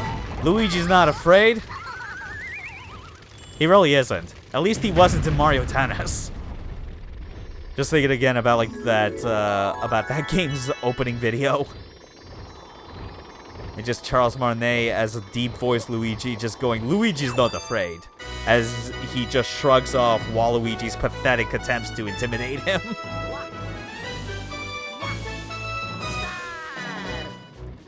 You know what I miss? I miss the days of like not only when there were like good content complete Mario sports games to make a reference that's topical to kind of the current state of them now, but also that part of that content completeness included overly lavish CG opening cutscenes that like told like a mini story in a very cartoonish way just because they had the money to do it. Okay. Galaxy complete. How many new galaxies? All 5. Fuck yes.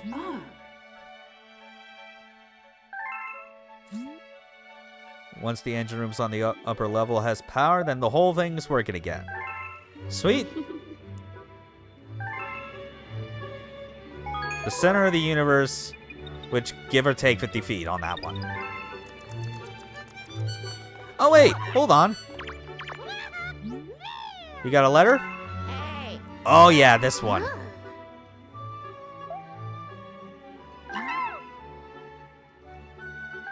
This one's neat because this actually counts as us getting the second green star of the game.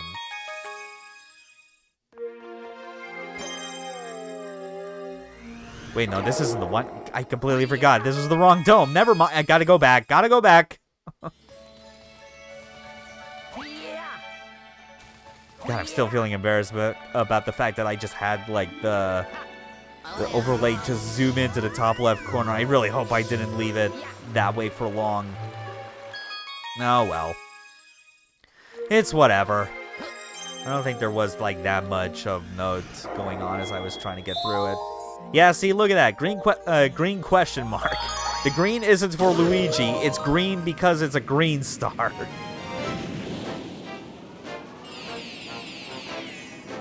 Gotta go here to the star where it all began in this pretty fantastic galaxy.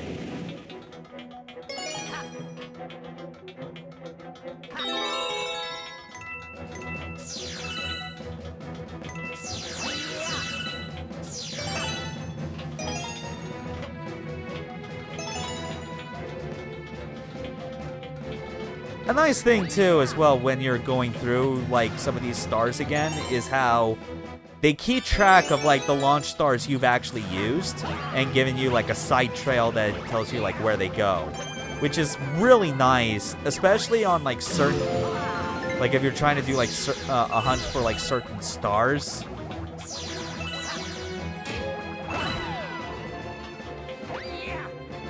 Plus, it also extends to, like, the hungry Lumas you feed that lead to, like, some of the secret stars. If you've already fed them, you don't need to feed them again. Their launch star will already be there. So, like, that's extra nice for replays. You know? The game has some nice considerations for that sort of thing. Just keep running because that is a better state to be in than trying to stop as Luigi. Ow. Fuck.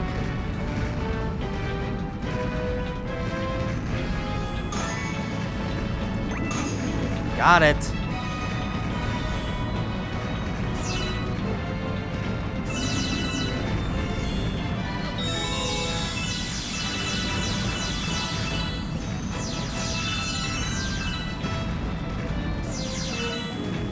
Oh yeah, just getting all them star bits.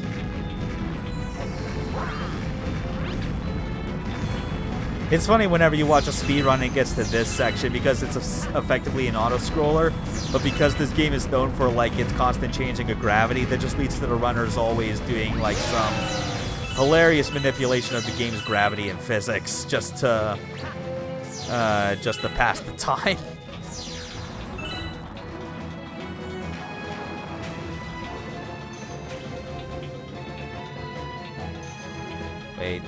Wait, hold on.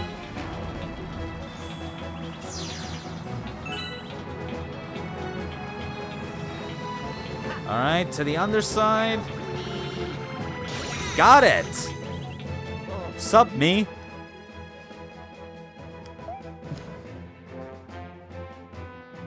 Tell Rosalina I found this one. Okay, I guess like the green colored eye is meant to refer to him, not the version of him that he talks to. Fair enough. Whatever, you're still only marginally more competent and capable than the Toad Brigade. That's all I can give you. And yeah, because it's a green colored star, I can absolutely see why you want people to think that you're the one who got it. Don't worry, your secret's safe with me. If anyone like looks at photographic evidence of this, they will only have seen Luigi pick it up. Which Luigi? Yes.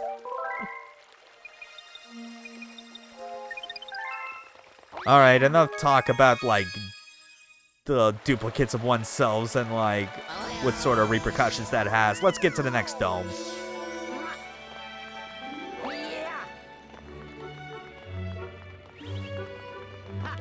And we'll do it by taking a shortcut this way.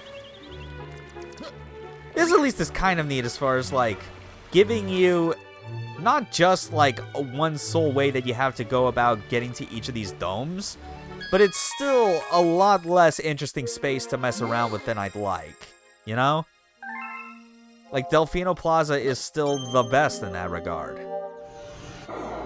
Okay, 24. Let's go here. Trying to remember. It's this. Oh, yeah! Gusty Garden! Everyone remembers this one. Especially for the music. Yeah, Gusty Garden's like a classic. Considering how, like, in a lot of games, the beginning parts of it are always most remembered, this is one of those, like, that's situated in the middle and it manages to really grab you.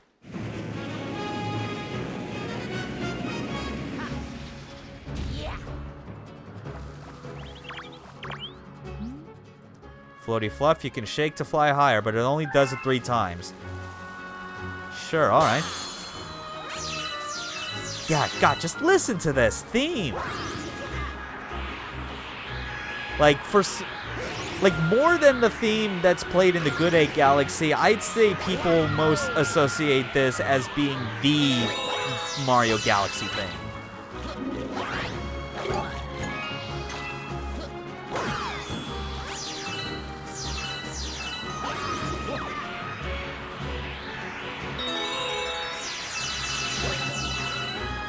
Oh, fuck. I forgot. Damn it.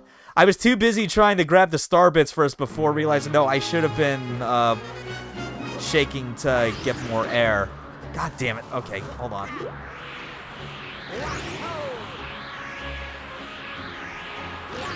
Okay, maybe I should use this to, like, get into the habit of just shaking with the Wii Remote. Not the Wii Remote, the nunchuck. That might be better.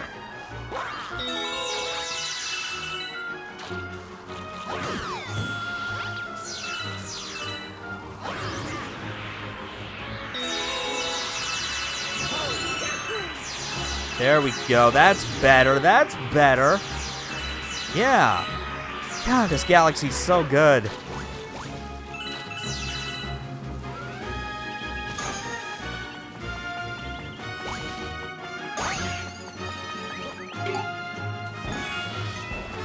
Oh, wait.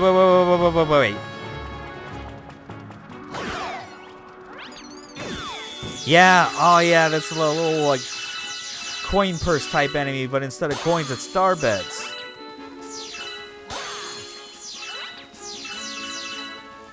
Yeah, this is just so delightful.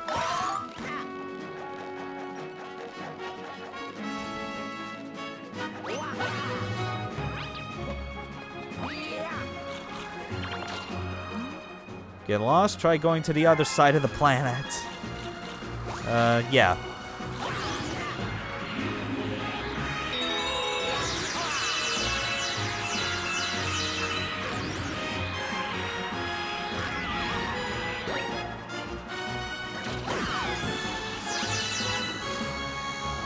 Hold on, can I... Ah, shoot, it's gone. Whatever. But yeah, the tip it gave, try checking the other side of the planet. That's like not a bad suggestion on their part.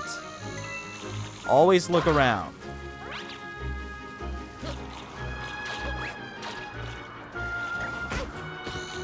Or just kill everything on it. Like that.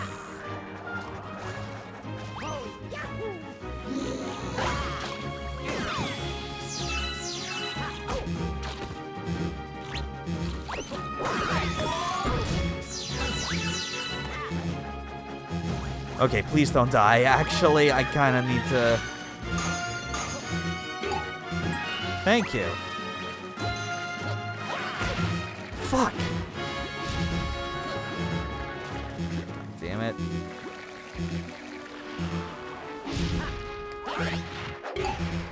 Got it. Okay.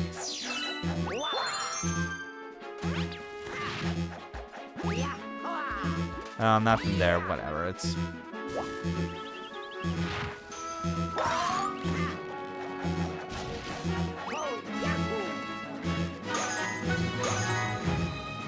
That's better. Yeah, it's such a delightful theme.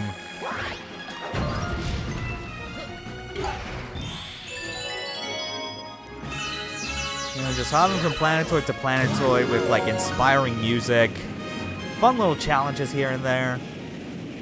How could you not love it? And the fact that there is a sequel to this that just, like, makes practically everything better is all the more reason why people should care, especially when Nintendo were ridiculous to decide with the 3D All-Stars collection. Yeah, we're not going to include that version. Why would we? There we go. Not a bad chase.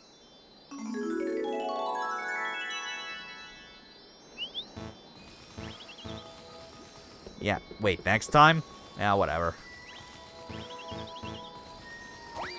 Shoot, where did the, where did it spawn?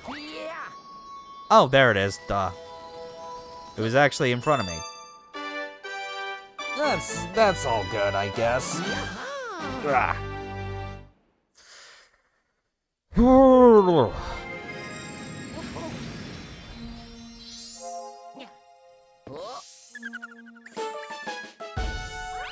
Bunnies in the wind. Are we gonna get a... Nope, no Hungry Luma yet. That's fine. Whatever. Yeah, this dome definitely... Like, it has 3, obviously, like, big main galaxies, and this only 1 right here. Honeyclimb Galaxy. Actually, let's just unlock these and remind myself what each of them are. Freeze Flame. Oh, right, yeah. Where it's just, yeah, Hellfire Peaks in, but in Mario. Fire and ice next to each other. Living in harmony. Dusty Dune. Right, okay. The names are coming back to me. The specific challenges aren't yet. But yeah, it's not bad. Let's seriously try and get as many of these cleared out as we can. I feel like it might be a bit difficult. But we'll try. Dirty tricks of Major Burrows. Oh, we gotta deal with one of them mole peoples. I see. Oh, yeah. Little boss time. Let's go.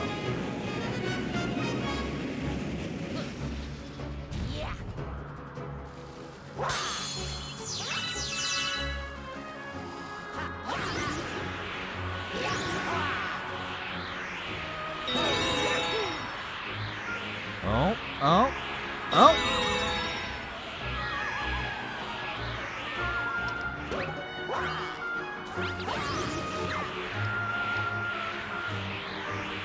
I hope this doesn't disappear before I get there.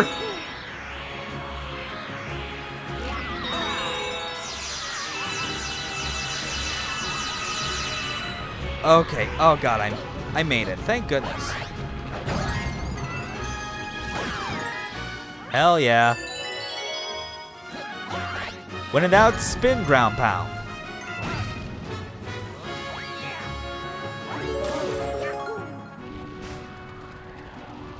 Man, I hope they aren't trying to do anything like maybe like hide a Hungry Luma around here or something.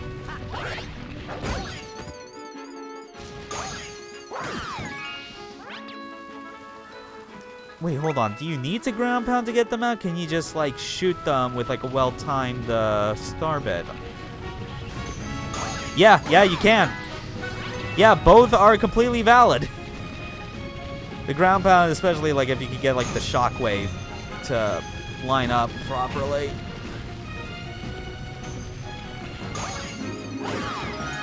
But obviously you do need to do a good job of lining up your starbit shots.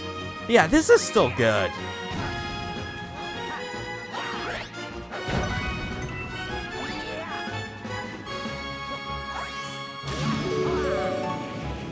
Okay, here we go. Oh, wait. Oh, shoot. I could have grabbed... I think I could have grabbed onto any of those pole stars as I was flying by, I think. Oh, well. Maybe a secret star, when that becomes available, will reinforce that,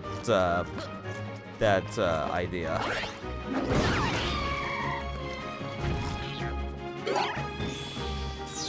Such a weird concept with like this bit right here, making the worm go from apple to apple, but whatever.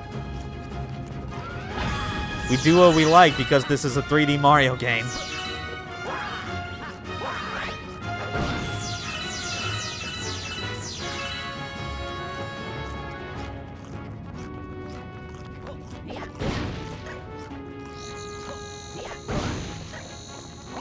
trying to remember.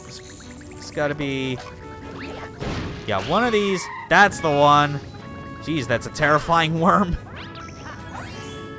I probably could have done a triple jump into a high spin jump if I wanted to there, but might as well show the intended way.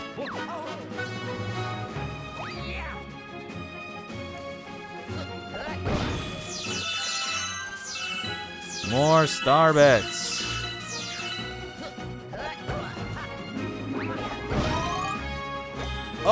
Oh, that's important. That is very important. Get back here. Thank you. On to the boss.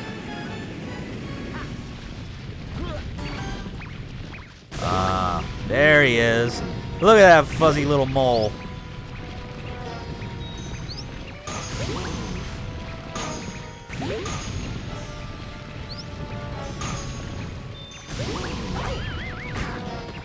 God, I forget what the hell do you do?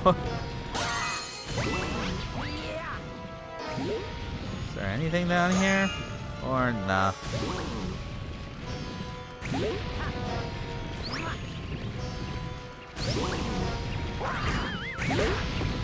What the hell?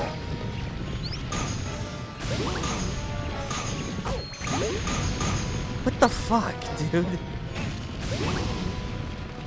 I'm seriously drawing a blank on how this goes. You should know better.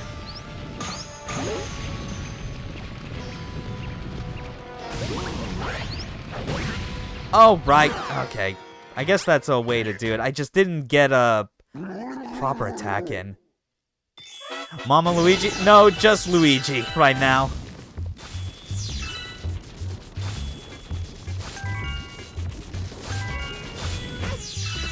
Ow.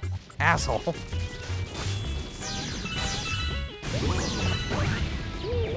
Right. Okay, yeah. Yeah, you just gotta ground pound to get him to jump out once he emerges from his hole. Just, oh, sweet God, he's so angry.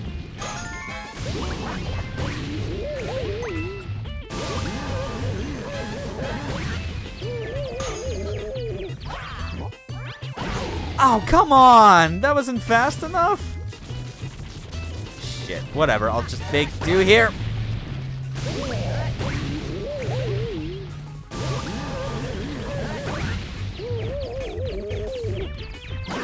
Got him! There we go.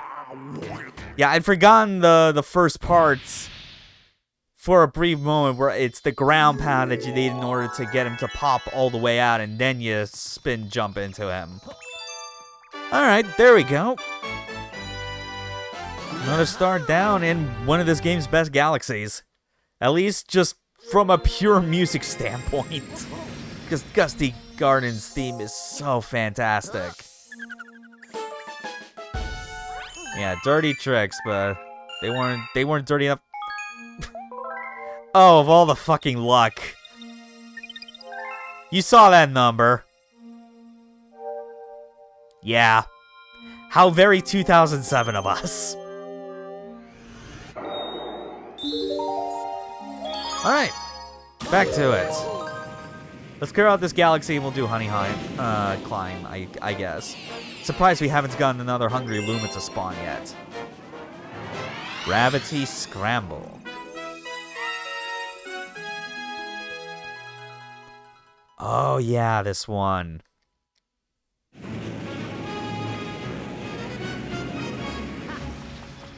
Hopefully as well when it comes to the when it comes to doing the there we go.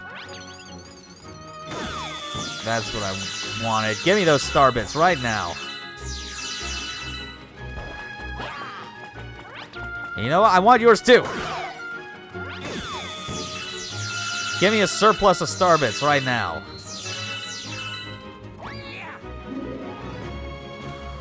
Yeah, I do hope when it comes time for me to get the secret star in this galaxy that it doesn't lead me to like some amount of confusion like it did when I was trying to get beach balls.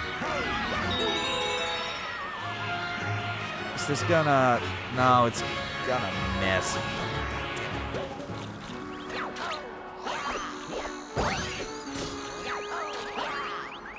Oh, that explains why I was confused initially. I did the alternate way of dealing with these mini-moles. I would just, like, hit them with the starbed and then, like, attack them.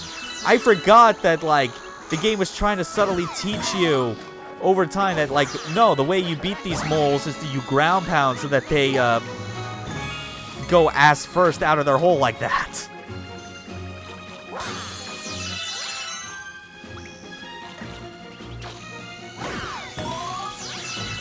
Okay. God, going back to this is so good.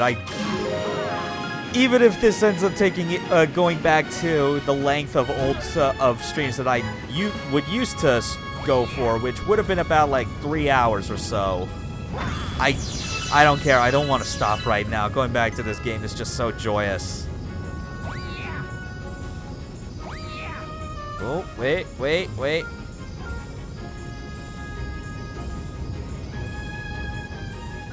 That golden chain jump.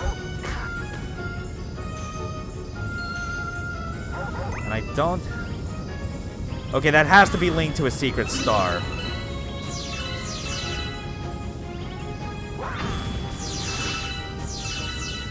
I'm almost tempted to see if I can uncover, like... if there's anything, like, on this little planetoid that, like, leads to that.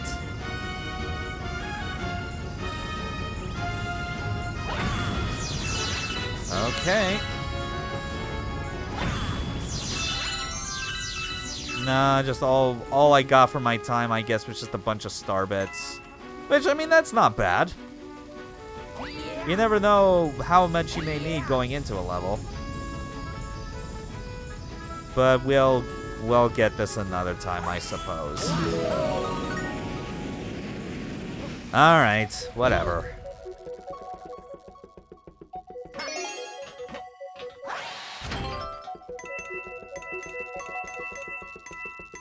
Right, now for the more calm music.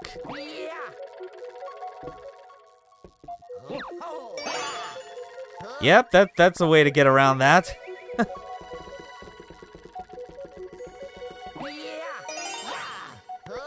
And that too. Although I still need to get back around here.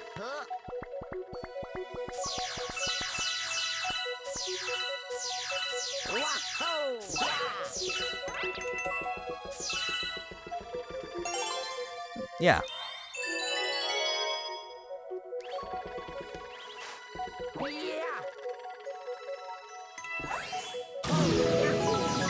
Okay, now for this platforming bit right here.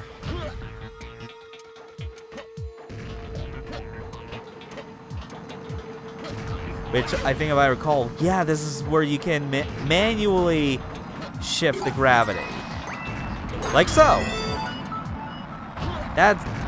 Yeah, this is the kind of gimmick you look at again and you go, oh yeah, this is absolutely the sort of thing they got more into with Galaxy 2.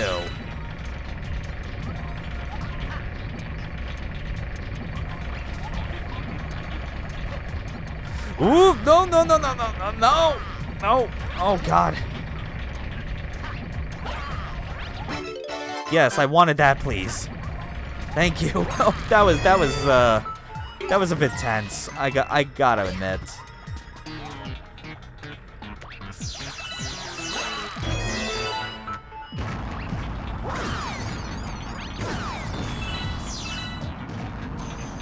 Okay, there it is.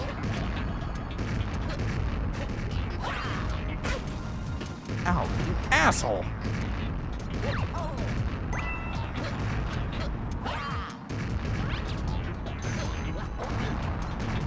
Thread the needle. Yeah, it's a cool platforming challenge with like the gravity changing in 3D because, yeah, think it again about how like they're progressing the levels. The idea of like going into like zones of a platforming challenge where the gravitational pull is different, you know, down or up or whatever. That had been really only restrained to like 2D sections. This is basically the first time the game goes, okay, try manually changing the gravity like this in a 3D space.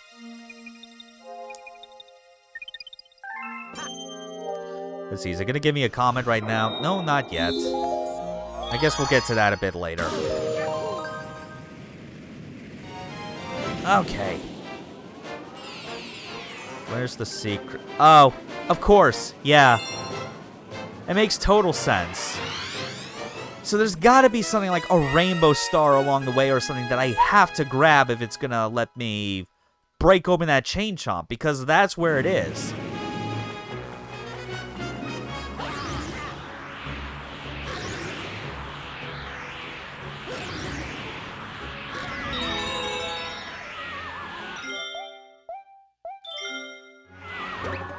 No, I gotta retry. I feel like I mistimed something.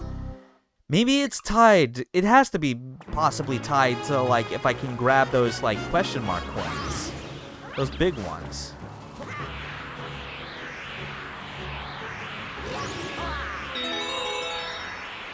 Oh yeah, hold the button as well each time. That would help. Oh yeah! Yeah, that's what I was missing.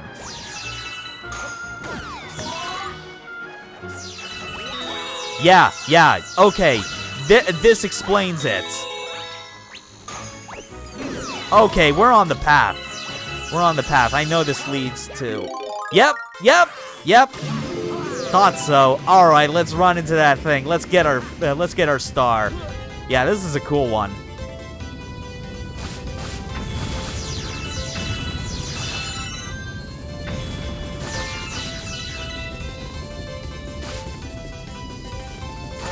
Ooh, just barely. Wow.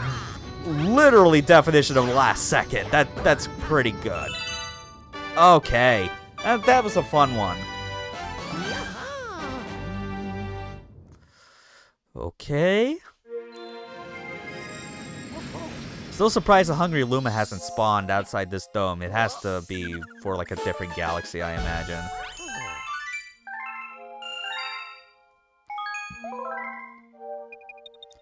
Okay, next star. Is it gonna give me the comet yet?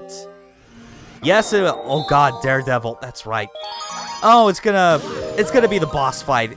It's gonna be Major Burrows. Well, at least this one I remember now the proper way to do it. So this should go by quick.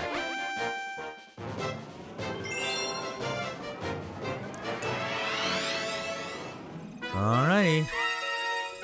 Major Burrows Daredevil run. Okay, let's get this done right.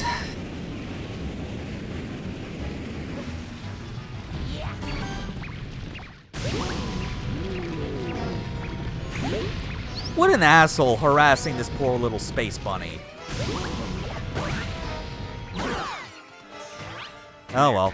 But now we've drawn his ire, so the bunny is saved.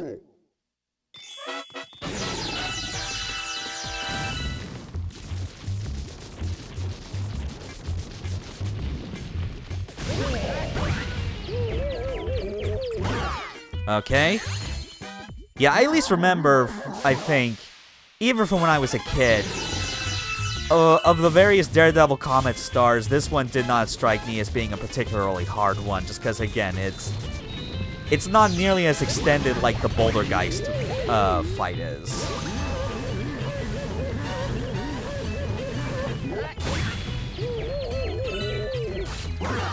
Yeah, like so. First try. No problem. Just obviously got to keep yourself well spaced, not run into any hazards. Or him. Shit, so yeah, like that silver ring then, I guess is something where it's like...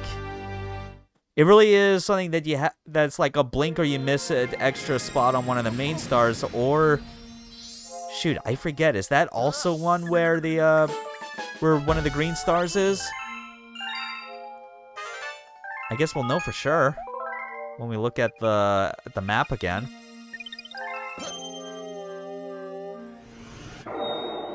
No, nothing to report on that. Alright, let's do Honeyheim. Not Honey Climb. We'll do that. We'll check back outside this dome to see if the Hungry Luma spawned. If not, we'll at least stop by the Mail Toad, because I'm pretty sure maybe enough time has passed that that we'll get like the next, we'll get the final Luigi star. Alright, so here's a slow one again because it's with the old honeybee suit.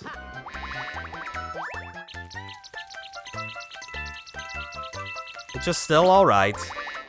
I do think I like the concept of like the Boo suit a bit more, even if it doesn't allow for this. And it's more limited to areas where like Boos are actually present. Which in my memory always seemed like it was significantly less than even the spots where Honey is present.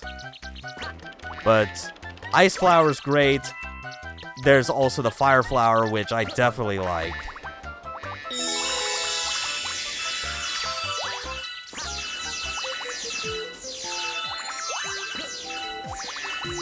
Come on. Pick these up. There we go. Look at all them star bits.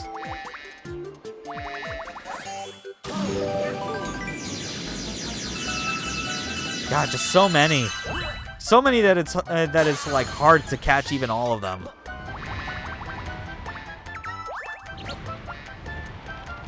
Oof, okay, okay.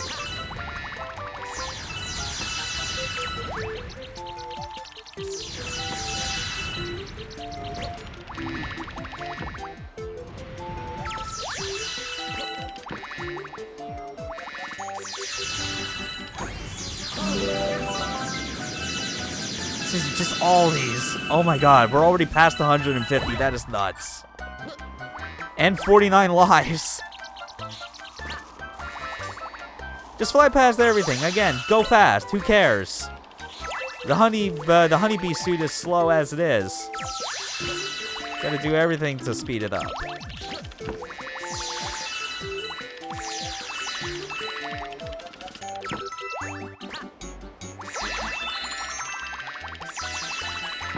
Yeah, there we go. 50 lives.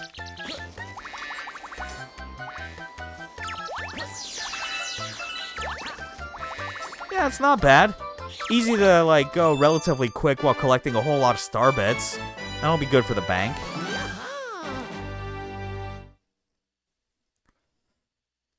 Okay.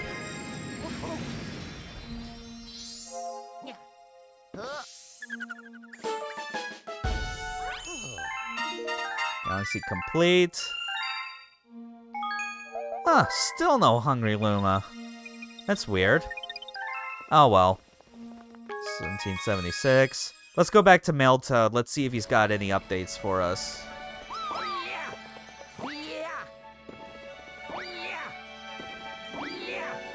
There is at least one thing I'll definitely give credit to, Oh yeah, we got new mail. I'll finish that thought a bit later. Yep. Final Luigi star. But yeah, as much as I say that the Comet Observatory is a disappointing hub for a 3D Mario game, there is at least one thing I'll give it credit for, and that is like the the progressive change in like music as the game goes on and you restore more power to the observatory. Like, it may not be an especially fun like hub as far as like a platforming space to experiment around in, but it does a good job of selling you the idea that like the work you are doing in the world is bringing life back into this. Like, that's the benefit.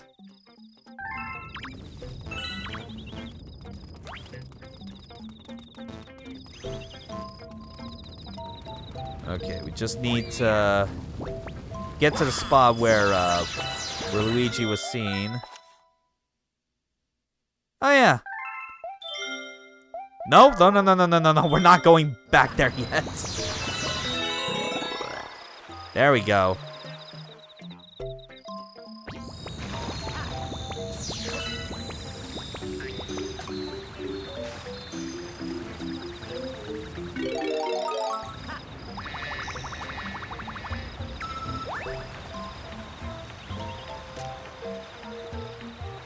Can we get up there or not? Maybe from here. Yeah, like this. We made it.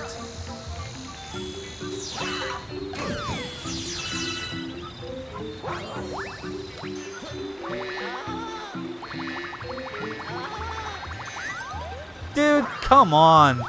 It's literally me. How can you be scared of me like in an outfit like that? Ah, whatever. I guess my regular spin was a bit stronger in that regard. Cool. That's the last of those power stars that I think you're going to help me with. Yeah, I seem to recall, I think he only helps you find 3? Unless I'm confusing that with the very idea of the green power stars, but I don't know. LUIGI. That's good. Yeah, so we're like 2+ hours in already. I'm pretty sure we've broken past 50 stars already. Yeah, 51. I think we can still go for more. You know, certainly maybe like about a half hour's worth. Or maybe even 3. I don't know. 3D Mario is just that motivating that, like... Sorry. Yep, just like I thought. He only finds 3 and is like, no, I give up.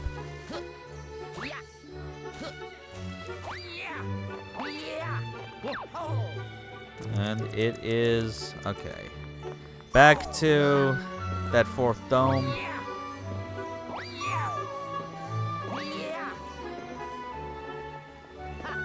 Oh, wait, hold on. Is this guy... You have anything for us? Oh, that's right. A secret, is it? Yeah, whatever. You'll reveal it eventually. Probably in the post-game. Okay. Freeze Flame is next, I guess. I guess we can focus on clearing this out. And that, I think, will be, like, at the minimum, all I want to get done left for today before calling it quits. Or maybe not. I don't know. It all depends on just how much more motivated I feel after kind of going through these middle galaxies. Because I'm definitely... I feel like I've been misremembering all along how I felt like around the middle portion of the game.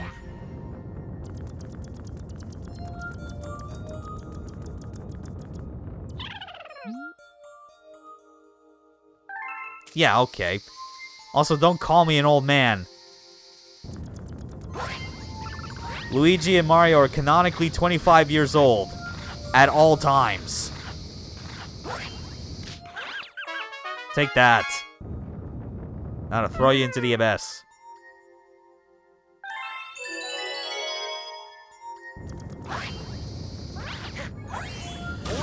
Here we go.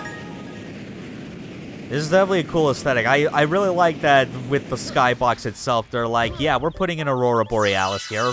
Why not?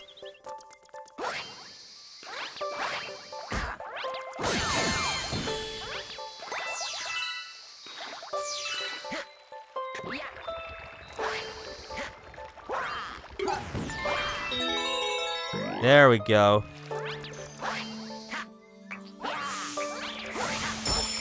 No, no, no, no, no, no, no.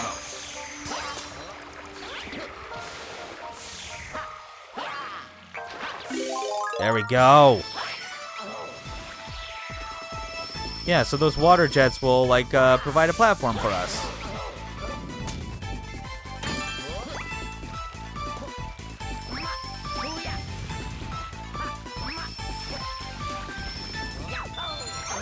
Oh, no. Oh, come on. No. What was with those physics? No, I'm doing that skip properly. I deserve it.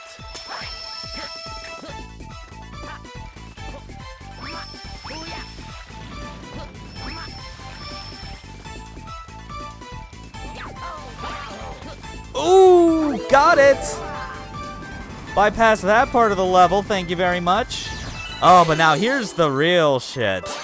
We got Ice Flower. Of course we have Fire Flower. It's a timed, it is a timed power-up, admittedly, but honestly, that's fine, I think. Like, Like 3D Mario games definitely do not have like the air about them where it feels like you have to have like these kind of offensive power-ups active at all times. It's not like how it is with 2D Mario. But I remember at least marking out when I got to this and just was like, dude, it is so nice to see them acknowledge having the Fire Flower in a 3D Mario game. That is so good.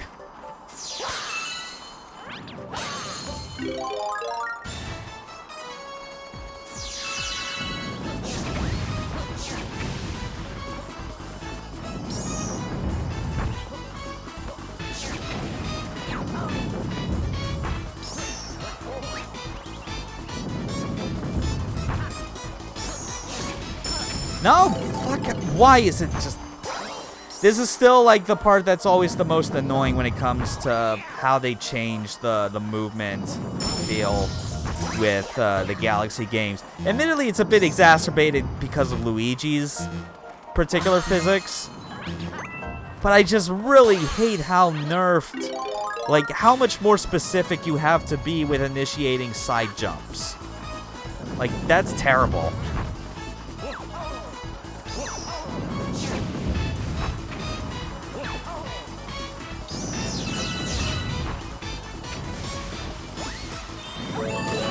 Okay, we got around that for now. Shit, this is a bit close. Yeah, just being reminded of like the size of some of these galaxies. It's and just the way they're designed is like,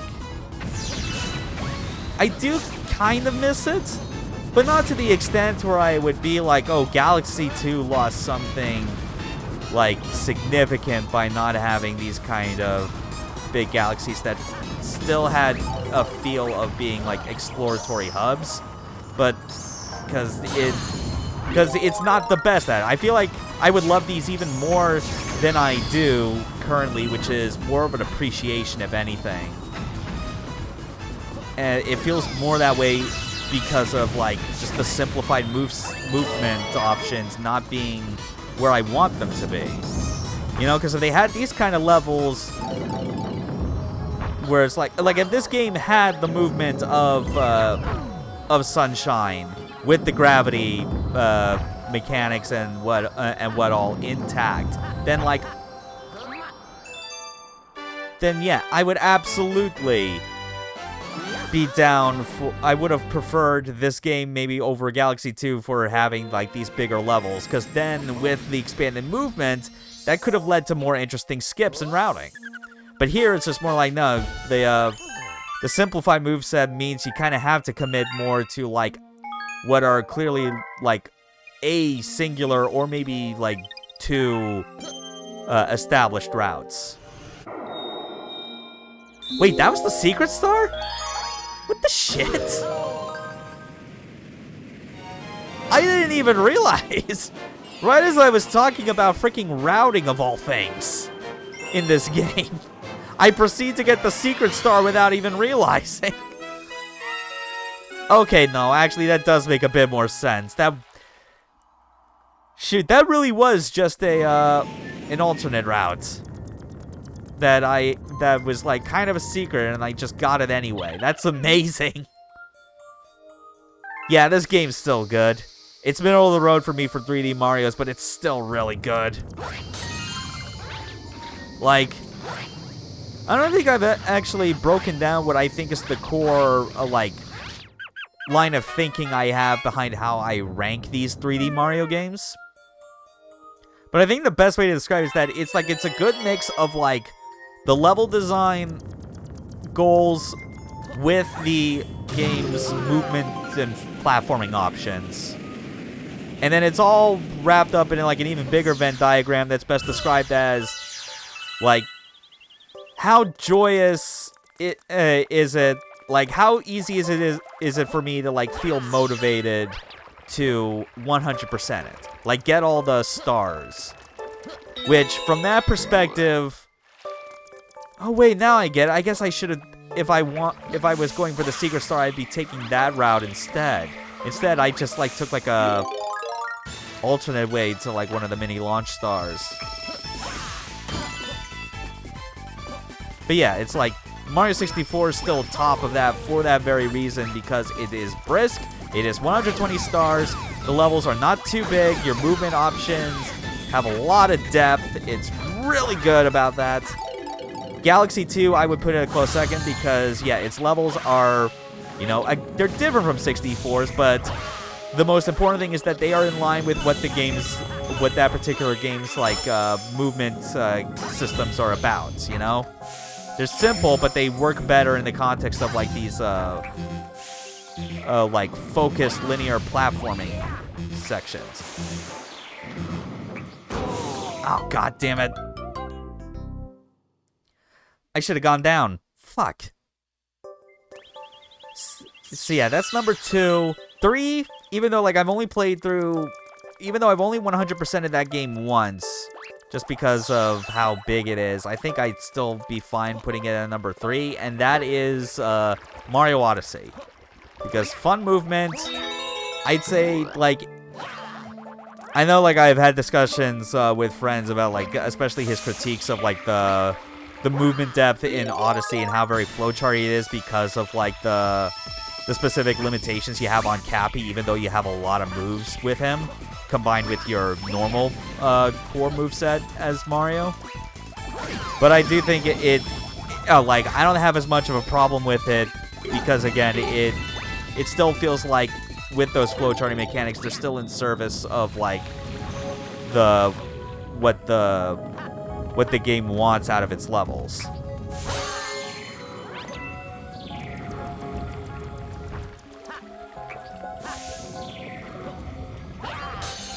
And then, obviously, below that is Galaxy 1, just because I do feel like a major thing for me that probably determines, like, why I don't rank it right next to or directly under a Galaxy 2, or even tied, is entirely because of the fact that, oh, fuck. I was not fast enough, son of a bitch.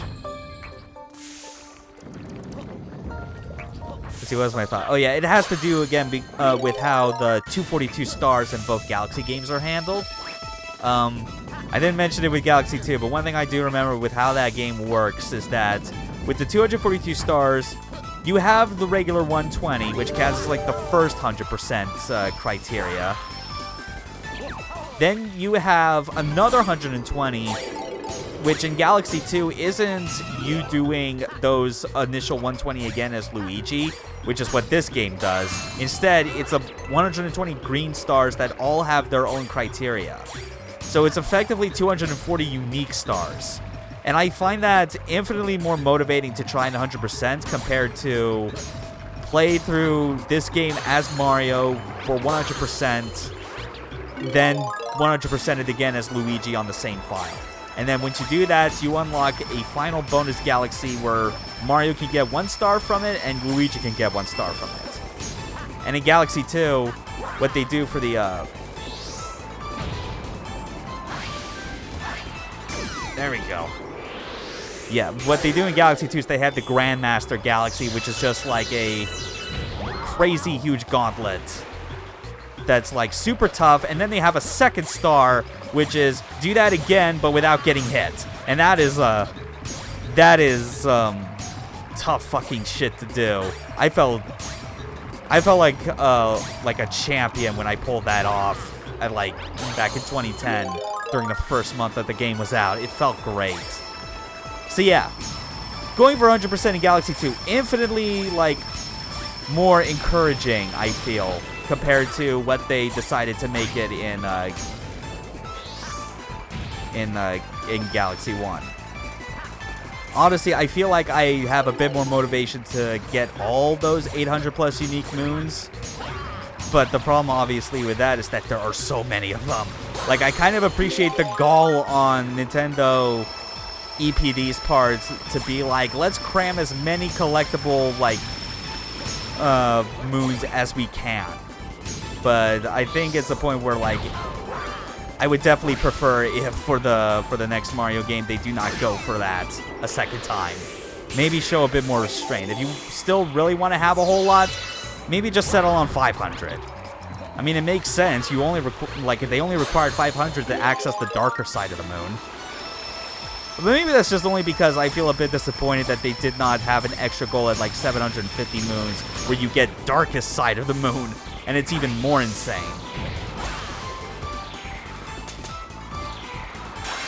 Okay, there we go. We finally got that. Wow. And then below that, it's been a while that I can't tell if I would put it above or about the same or lower. But I guess there's 3D World, but it's also at the same time, it's part of that hybrid style of 3D Mario that is so different from even the Galaxy games, which was where they were starting to go even more linear with their level design. But I mean, 3D World's a lot of fun, especially compared to 3D Land, that I'm pretty sure, like, if I had a copy of that game again and was like wanted to do so, mainly as like a stream, I probably totally would try and like get all like what was it, green stars that you collected in that? Yeah, like green stars in every level, things like that. Like, and try and do everything to unlock, like, the final set of super hard challenge levels. I'd probably do it. It'd still probably require I have a guide on hand just because of, like, where some of them are hidden. And just, of course, like, the different feel of 3D Land, 3D World Mario in comparison to the, in comparison to how it is in regular 3D Mario. And then I guess below that, Sunshine, entirely because as much as I enjoy the movement, and I think there are some levels that do a great job of like capitalizing on what you can do as Mario and Flood, some of the levels, there's like so few levels compared to other 3D Mario games, and not every one of them is a banger, which I think is more damning on that front. And the blue coins, as they were, is not good. I shouldn't have to hold off on picking up blue coins in a game until I feel confident I can reach like the episode of the game where I just where it's like I have where I have to get out a map and list and like check mark off all these different things I'm collecting in order, you know, because the game doesn't keep track of it. That's the thing Odyssey corrects, because it keeps track of all the moons of purple coins you get.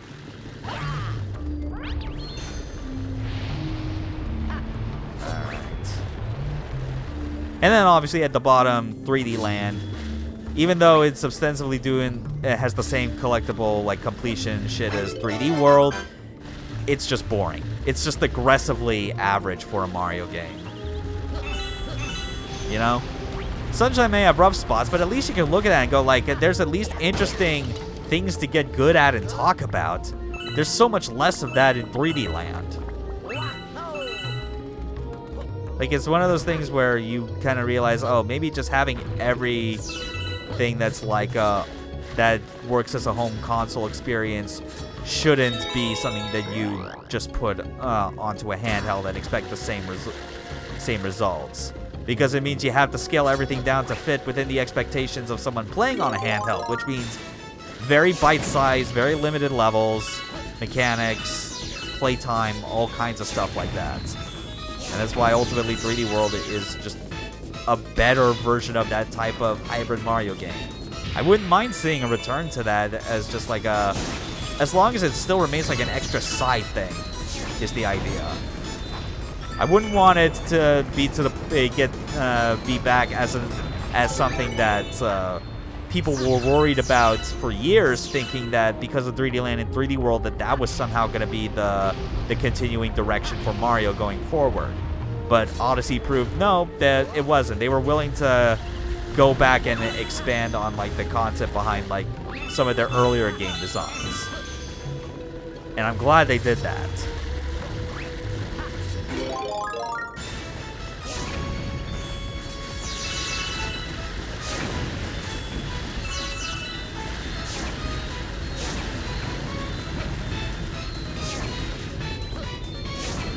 Come on. Oh yeah, trick shot. No! Oh, crap. Okay, I gotta get back. Making those kind of minute adjustments in your direction as Luigi. You can't really rely on those. He excels best when you are just booking it and can, like, properly direct that momentum. Okay.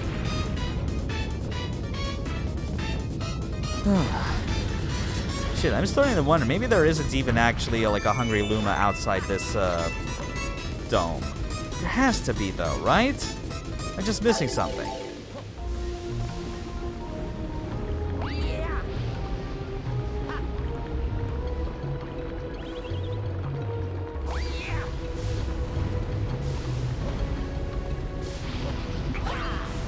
No, no, no, no, no, no, no, no. God damn it, stop. Why? Ah, well, that's lost.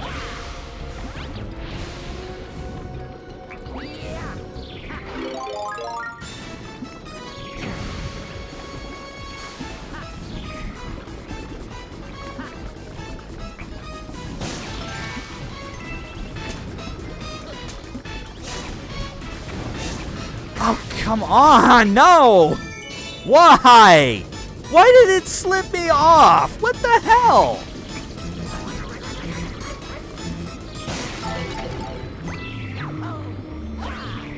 Oh, screw it. Yeah, that was a bit dicey.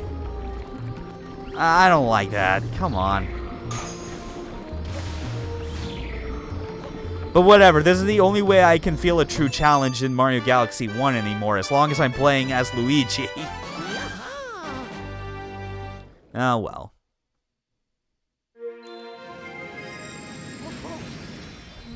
Stuff again. Yeah, I'm thinking I'm definitely gonna have to stop once I'm done with Freeze Flame Galaxy. Like this dome does take a while to get through. Hold on. Oh! Okay. You know, actually, I'm gonna do something. Once I clear out this galaxy, because I have this comet and then the third episode. Once I do that, I'm gonna go to the second Bowser fight, do that, and end the stream on that note. Because I think it's only fair. I did it for the first stream of this game. Wait, what? I haven't been to this area yet. What the hell? Oh god, I'm already remembering, I think, how this goes. Oh boy. Time to do my best at racing across these platforms or die repeatedly to restart.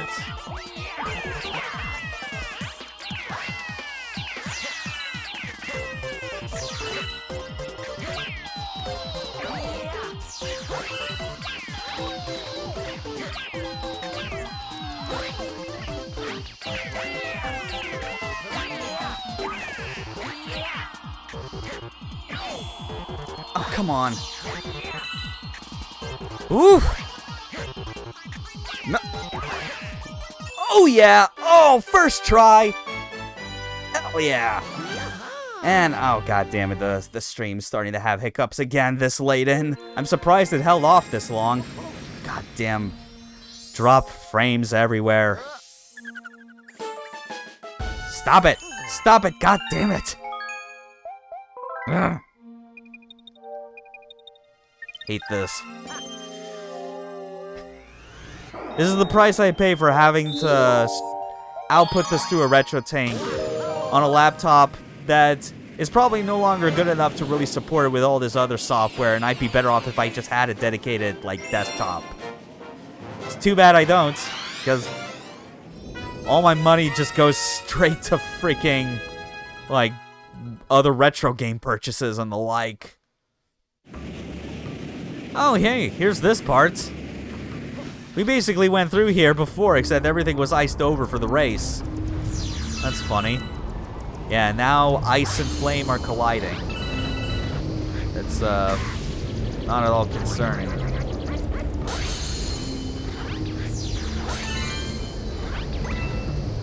Oh, well, but this is... It'll be nice to get to the end of this.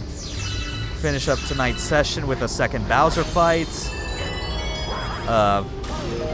And then just, I guess, do other stuff to chill out for the rest of the night. Because something I did earlier today, which was very nice, a friend of mine from work who's got enough of a similar interest in, like, retro games as I do, although I think he's, like, he does a lot more buying and selling of stuff than I do, because I like to make sure that the stuff I buy is guaranteed to be stuff I'll keep using. Where's...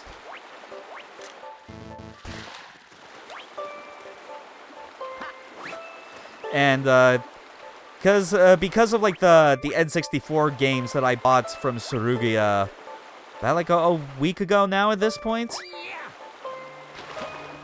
I told him about how, you know, like, one of the carts that arrived, it's, like, it did not work whenever, no matter how many times I tried to boot it. And then as well as one of the games that I had owned for a while had stopped working, like the contacts had gotten dirty or something. So we just decided to, like, get together in my place. He brought over some isopropyl, Q-tips, all the works, and we were like, cool, let's clean up these carts that I know to be problematic and see if it works. And if it doesn't, then let's try putting in some replacements, or like swapping out replacements rather. Because F-Zero X was one of the carts I've owned for a while that has stopped working for whatever reason. But he had multiple Japanese copies, so we just, like, swapped between multiples of them until we found one that could boot at any point. And once that was done, it was like, cool, let's focus on cleaning these contacts to make sure that it can boot more consistently. And that fixed it. But the bigger triumph was the one cart that I bought from Surugia that I thought was a dud. It got fixed, thankfully, with enough cleaning of the contacts, because apparently they were super dirty. And now I have a working Japanese copy of Mario Kart 64, in which the previous owner did all the hard work for me by unlocking mirror mode. I could tell because when I booted it up, I saw that the game had the updated splash screen on the start menu. That which was nice.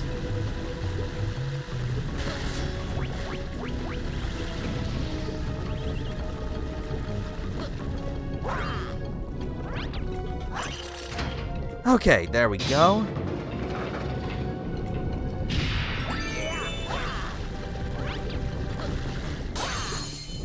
See, why does it have to keep doing this?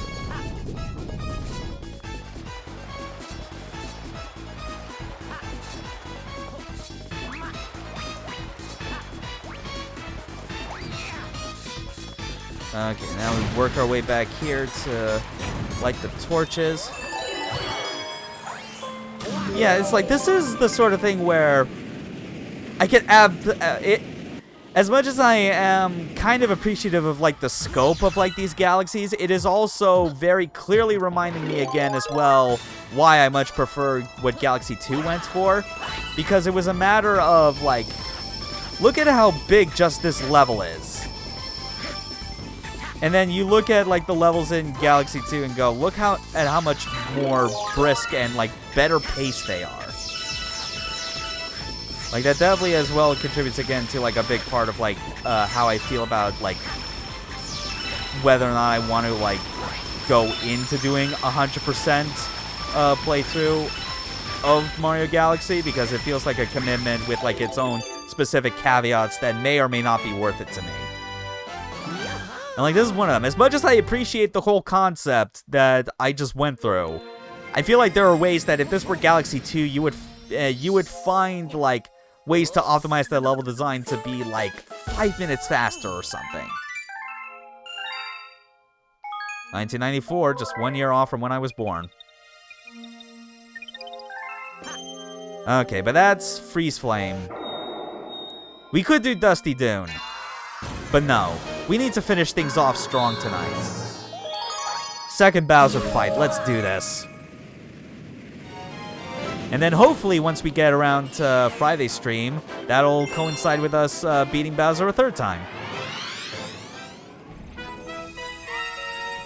Oh yeah. Back to the shifting gravity zones in 2D. This is a fun one.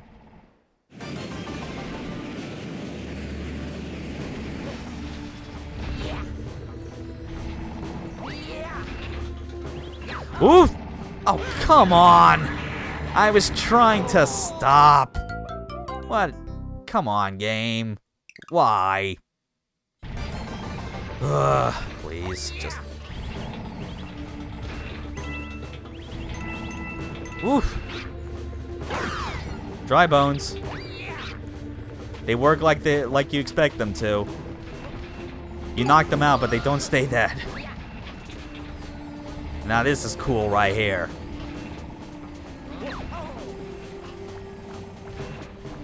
Gotta wait for that platform to come back. Anyway, what else was I talking about? Oh yeah, like the N64 carts, yeah. I basically got the main problem cases that I wanted to get fixed, and thankfully they are now. F-Zero X and Mario Kart 64.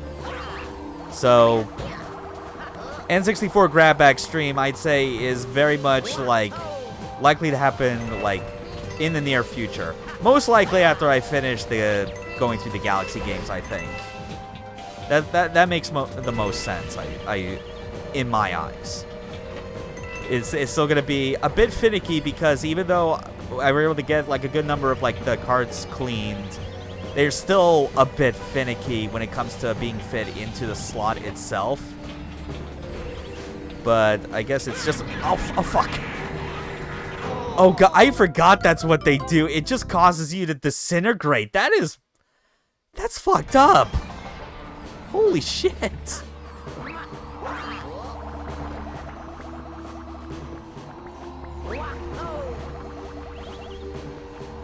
Yeah, it just turns you, like, just fucking antimatter. Like, what the hell, man? That's a grim fate for a Mario character. Mamma mia, I don't feel so good.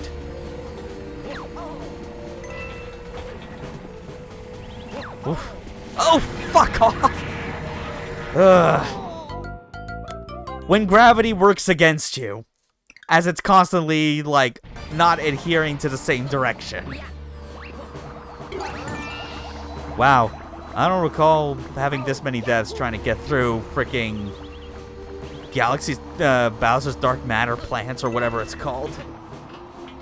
But yeah, it's, the cards, whenever I put them into the N64, are still going to be a bit finicky on boot, so I have to be as specific as I can get when it comes to properly inserting them.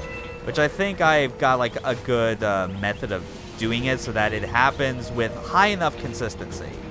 So that's what will make it possible for doing a grab bag stream with my physical, as of this moment, 28 physical N64 games. So by the time I do the grab bag, it'll probably be 29 because I'm still waiting for Bangayo.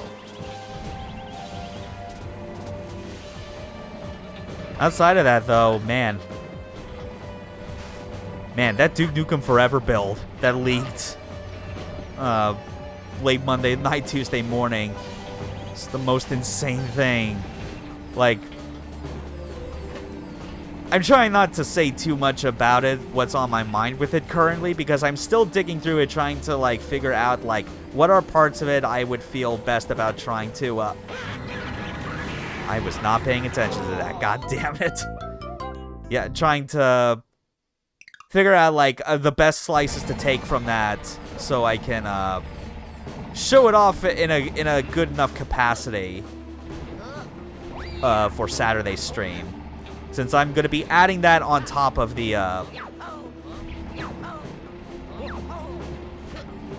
adding that on top of the already packed triple Saturn light gun stream with both Saturn ports of Virtua Cop games and House of the Dead. And yeah, it's just so hard for me to, like, refrain from saying any more about it because it is, like, so important of a leak, I would say. Like, I think it's what's more important than people complaining about whether or not what's here is enough of a complete game, if at all. Which, let's be fair, no leak of like a previous build iteration is ever going to be considered complete. No game, especially from that era, actually is considered complete. It's only ever complete when it's shipped. That's the idea behind it. And it obviously was not anywhere near that, but considering the legacy, like the history of Duke Nukem Forever and how it's the biggest textbook case for video games of why you should always lock your tech and design goals down at the start and not do dumb feature creep nonsense. Having a physical build of an early version as proof of that is like, it's a great, like, it's an important piece of preservation. I think that's all I'll say about it for now, without getting into the specifics of like what all that game had, and even more about the specifics of the game, of the overall game's development history, because there's more I want to save for the context of like the things I want to show off.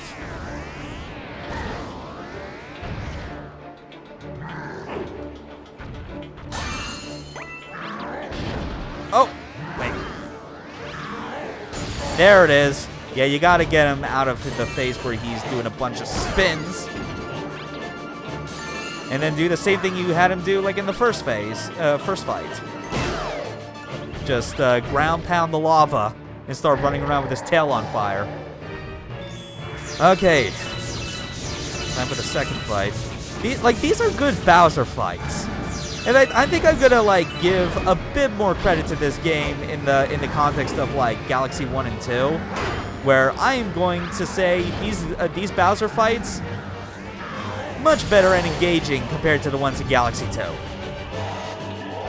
Feels a lot more physical, I guess it were, even though both require physical solutions for defeating Bowser. It's just one's physical in that short range, get up close kind of way. That feels good.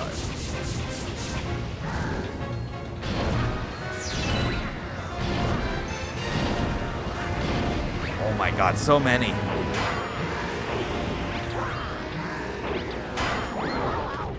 Ow! His spin's stronger than mine! Curses!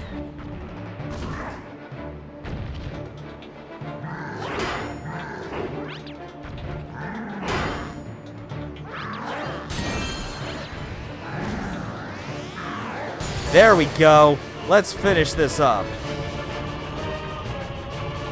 Come on, get over here.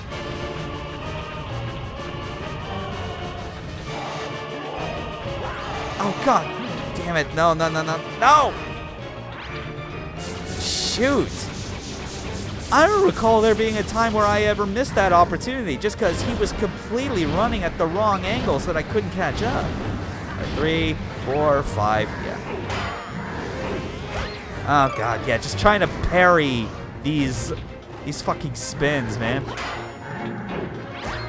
God damn it, I don't have enough time until he starts again because I'm still in the recharge phase. God damn it, game. What the hell?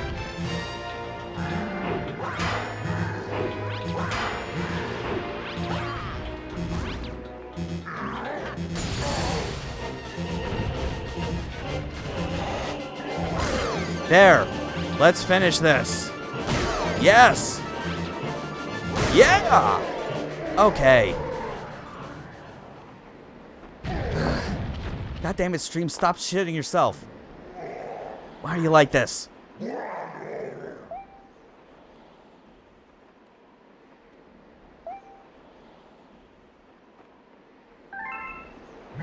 Oh, Christ. Well, whatever.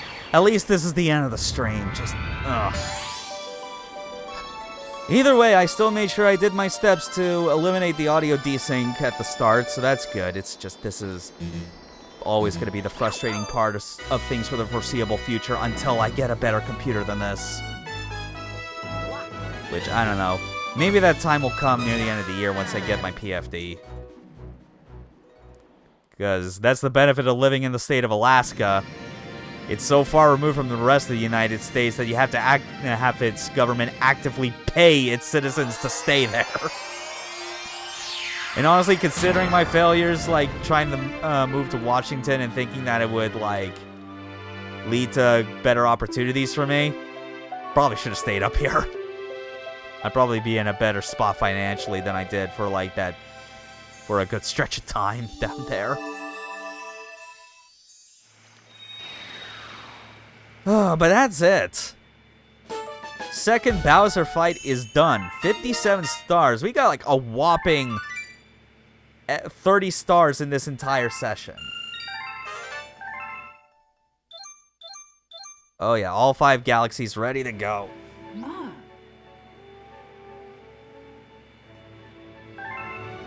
Oh yeah, this.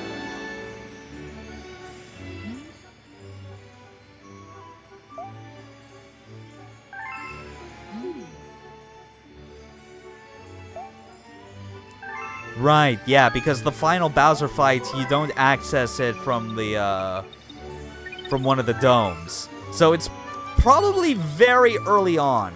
Wait, hold on, what's this? Oh. Is it giving me more 1-ups? Oh, it's just 5, whatever. Jeez. Boy, it's sure a shame that all these 1-ups don't save. But yeah, it's like, I would not be surprised if, like, very early on we trigger the conditions to go to the next, go to the final battle. Heck, I wouldn't, and like, but although what I don't recall is whether or not it gives you the option to wait until then. Like, once it hits 0, if it's like, I forget if it sends you directly there, or if it goes, we finally have enough to reach the center of the universe. You want to go now and finish this? Yes or no? It might be the latter. I guess I'll know for sure. But that's it.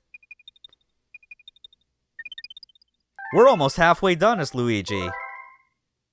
And almost halfway done for the purposes of the stream series. Oh man. Still a good fun game. It is definitely reminding me a bit more and more with, like, things like kind of the increasing length of those big galaxies, like why I was more fond of Galaxy 2 truncating those to have a bigger increase in variety and, like, mixing things up in that regard as the game goes on. But even so, it's like still aesthetically, it's still very good in this game. And even the challenges are still fine. It's just, you know, it still remains fairly easy in that regard, unlike kind of how they ratchet up the challenge in the sequel. Because, I mean, you expect as much. When it's this particular type of Mario games, the first one they do, it's like, it's a first pass of, like, all kinds of ideas that they do not know yet for sure if it gels as well as it can. So it's only after, once they evaluate and go, okay, we know how to refine this. Still a game worth playing, honestly. So, see you guys all on Friday then. We'll get hopefully another 30 or so stars. And then once Monday comes around, I think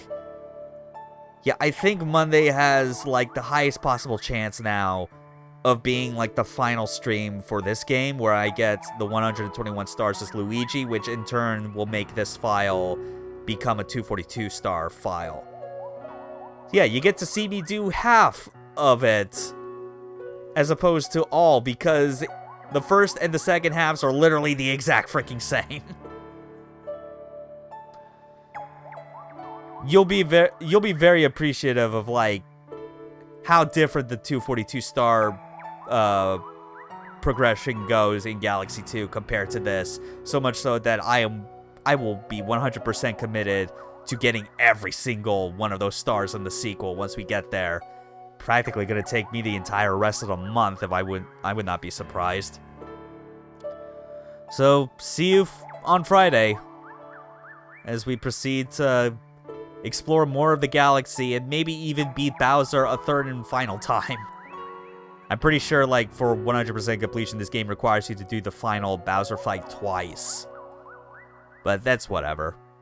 We'll know for sure when we get there. It has been a while, after all. You all take care now. Peace.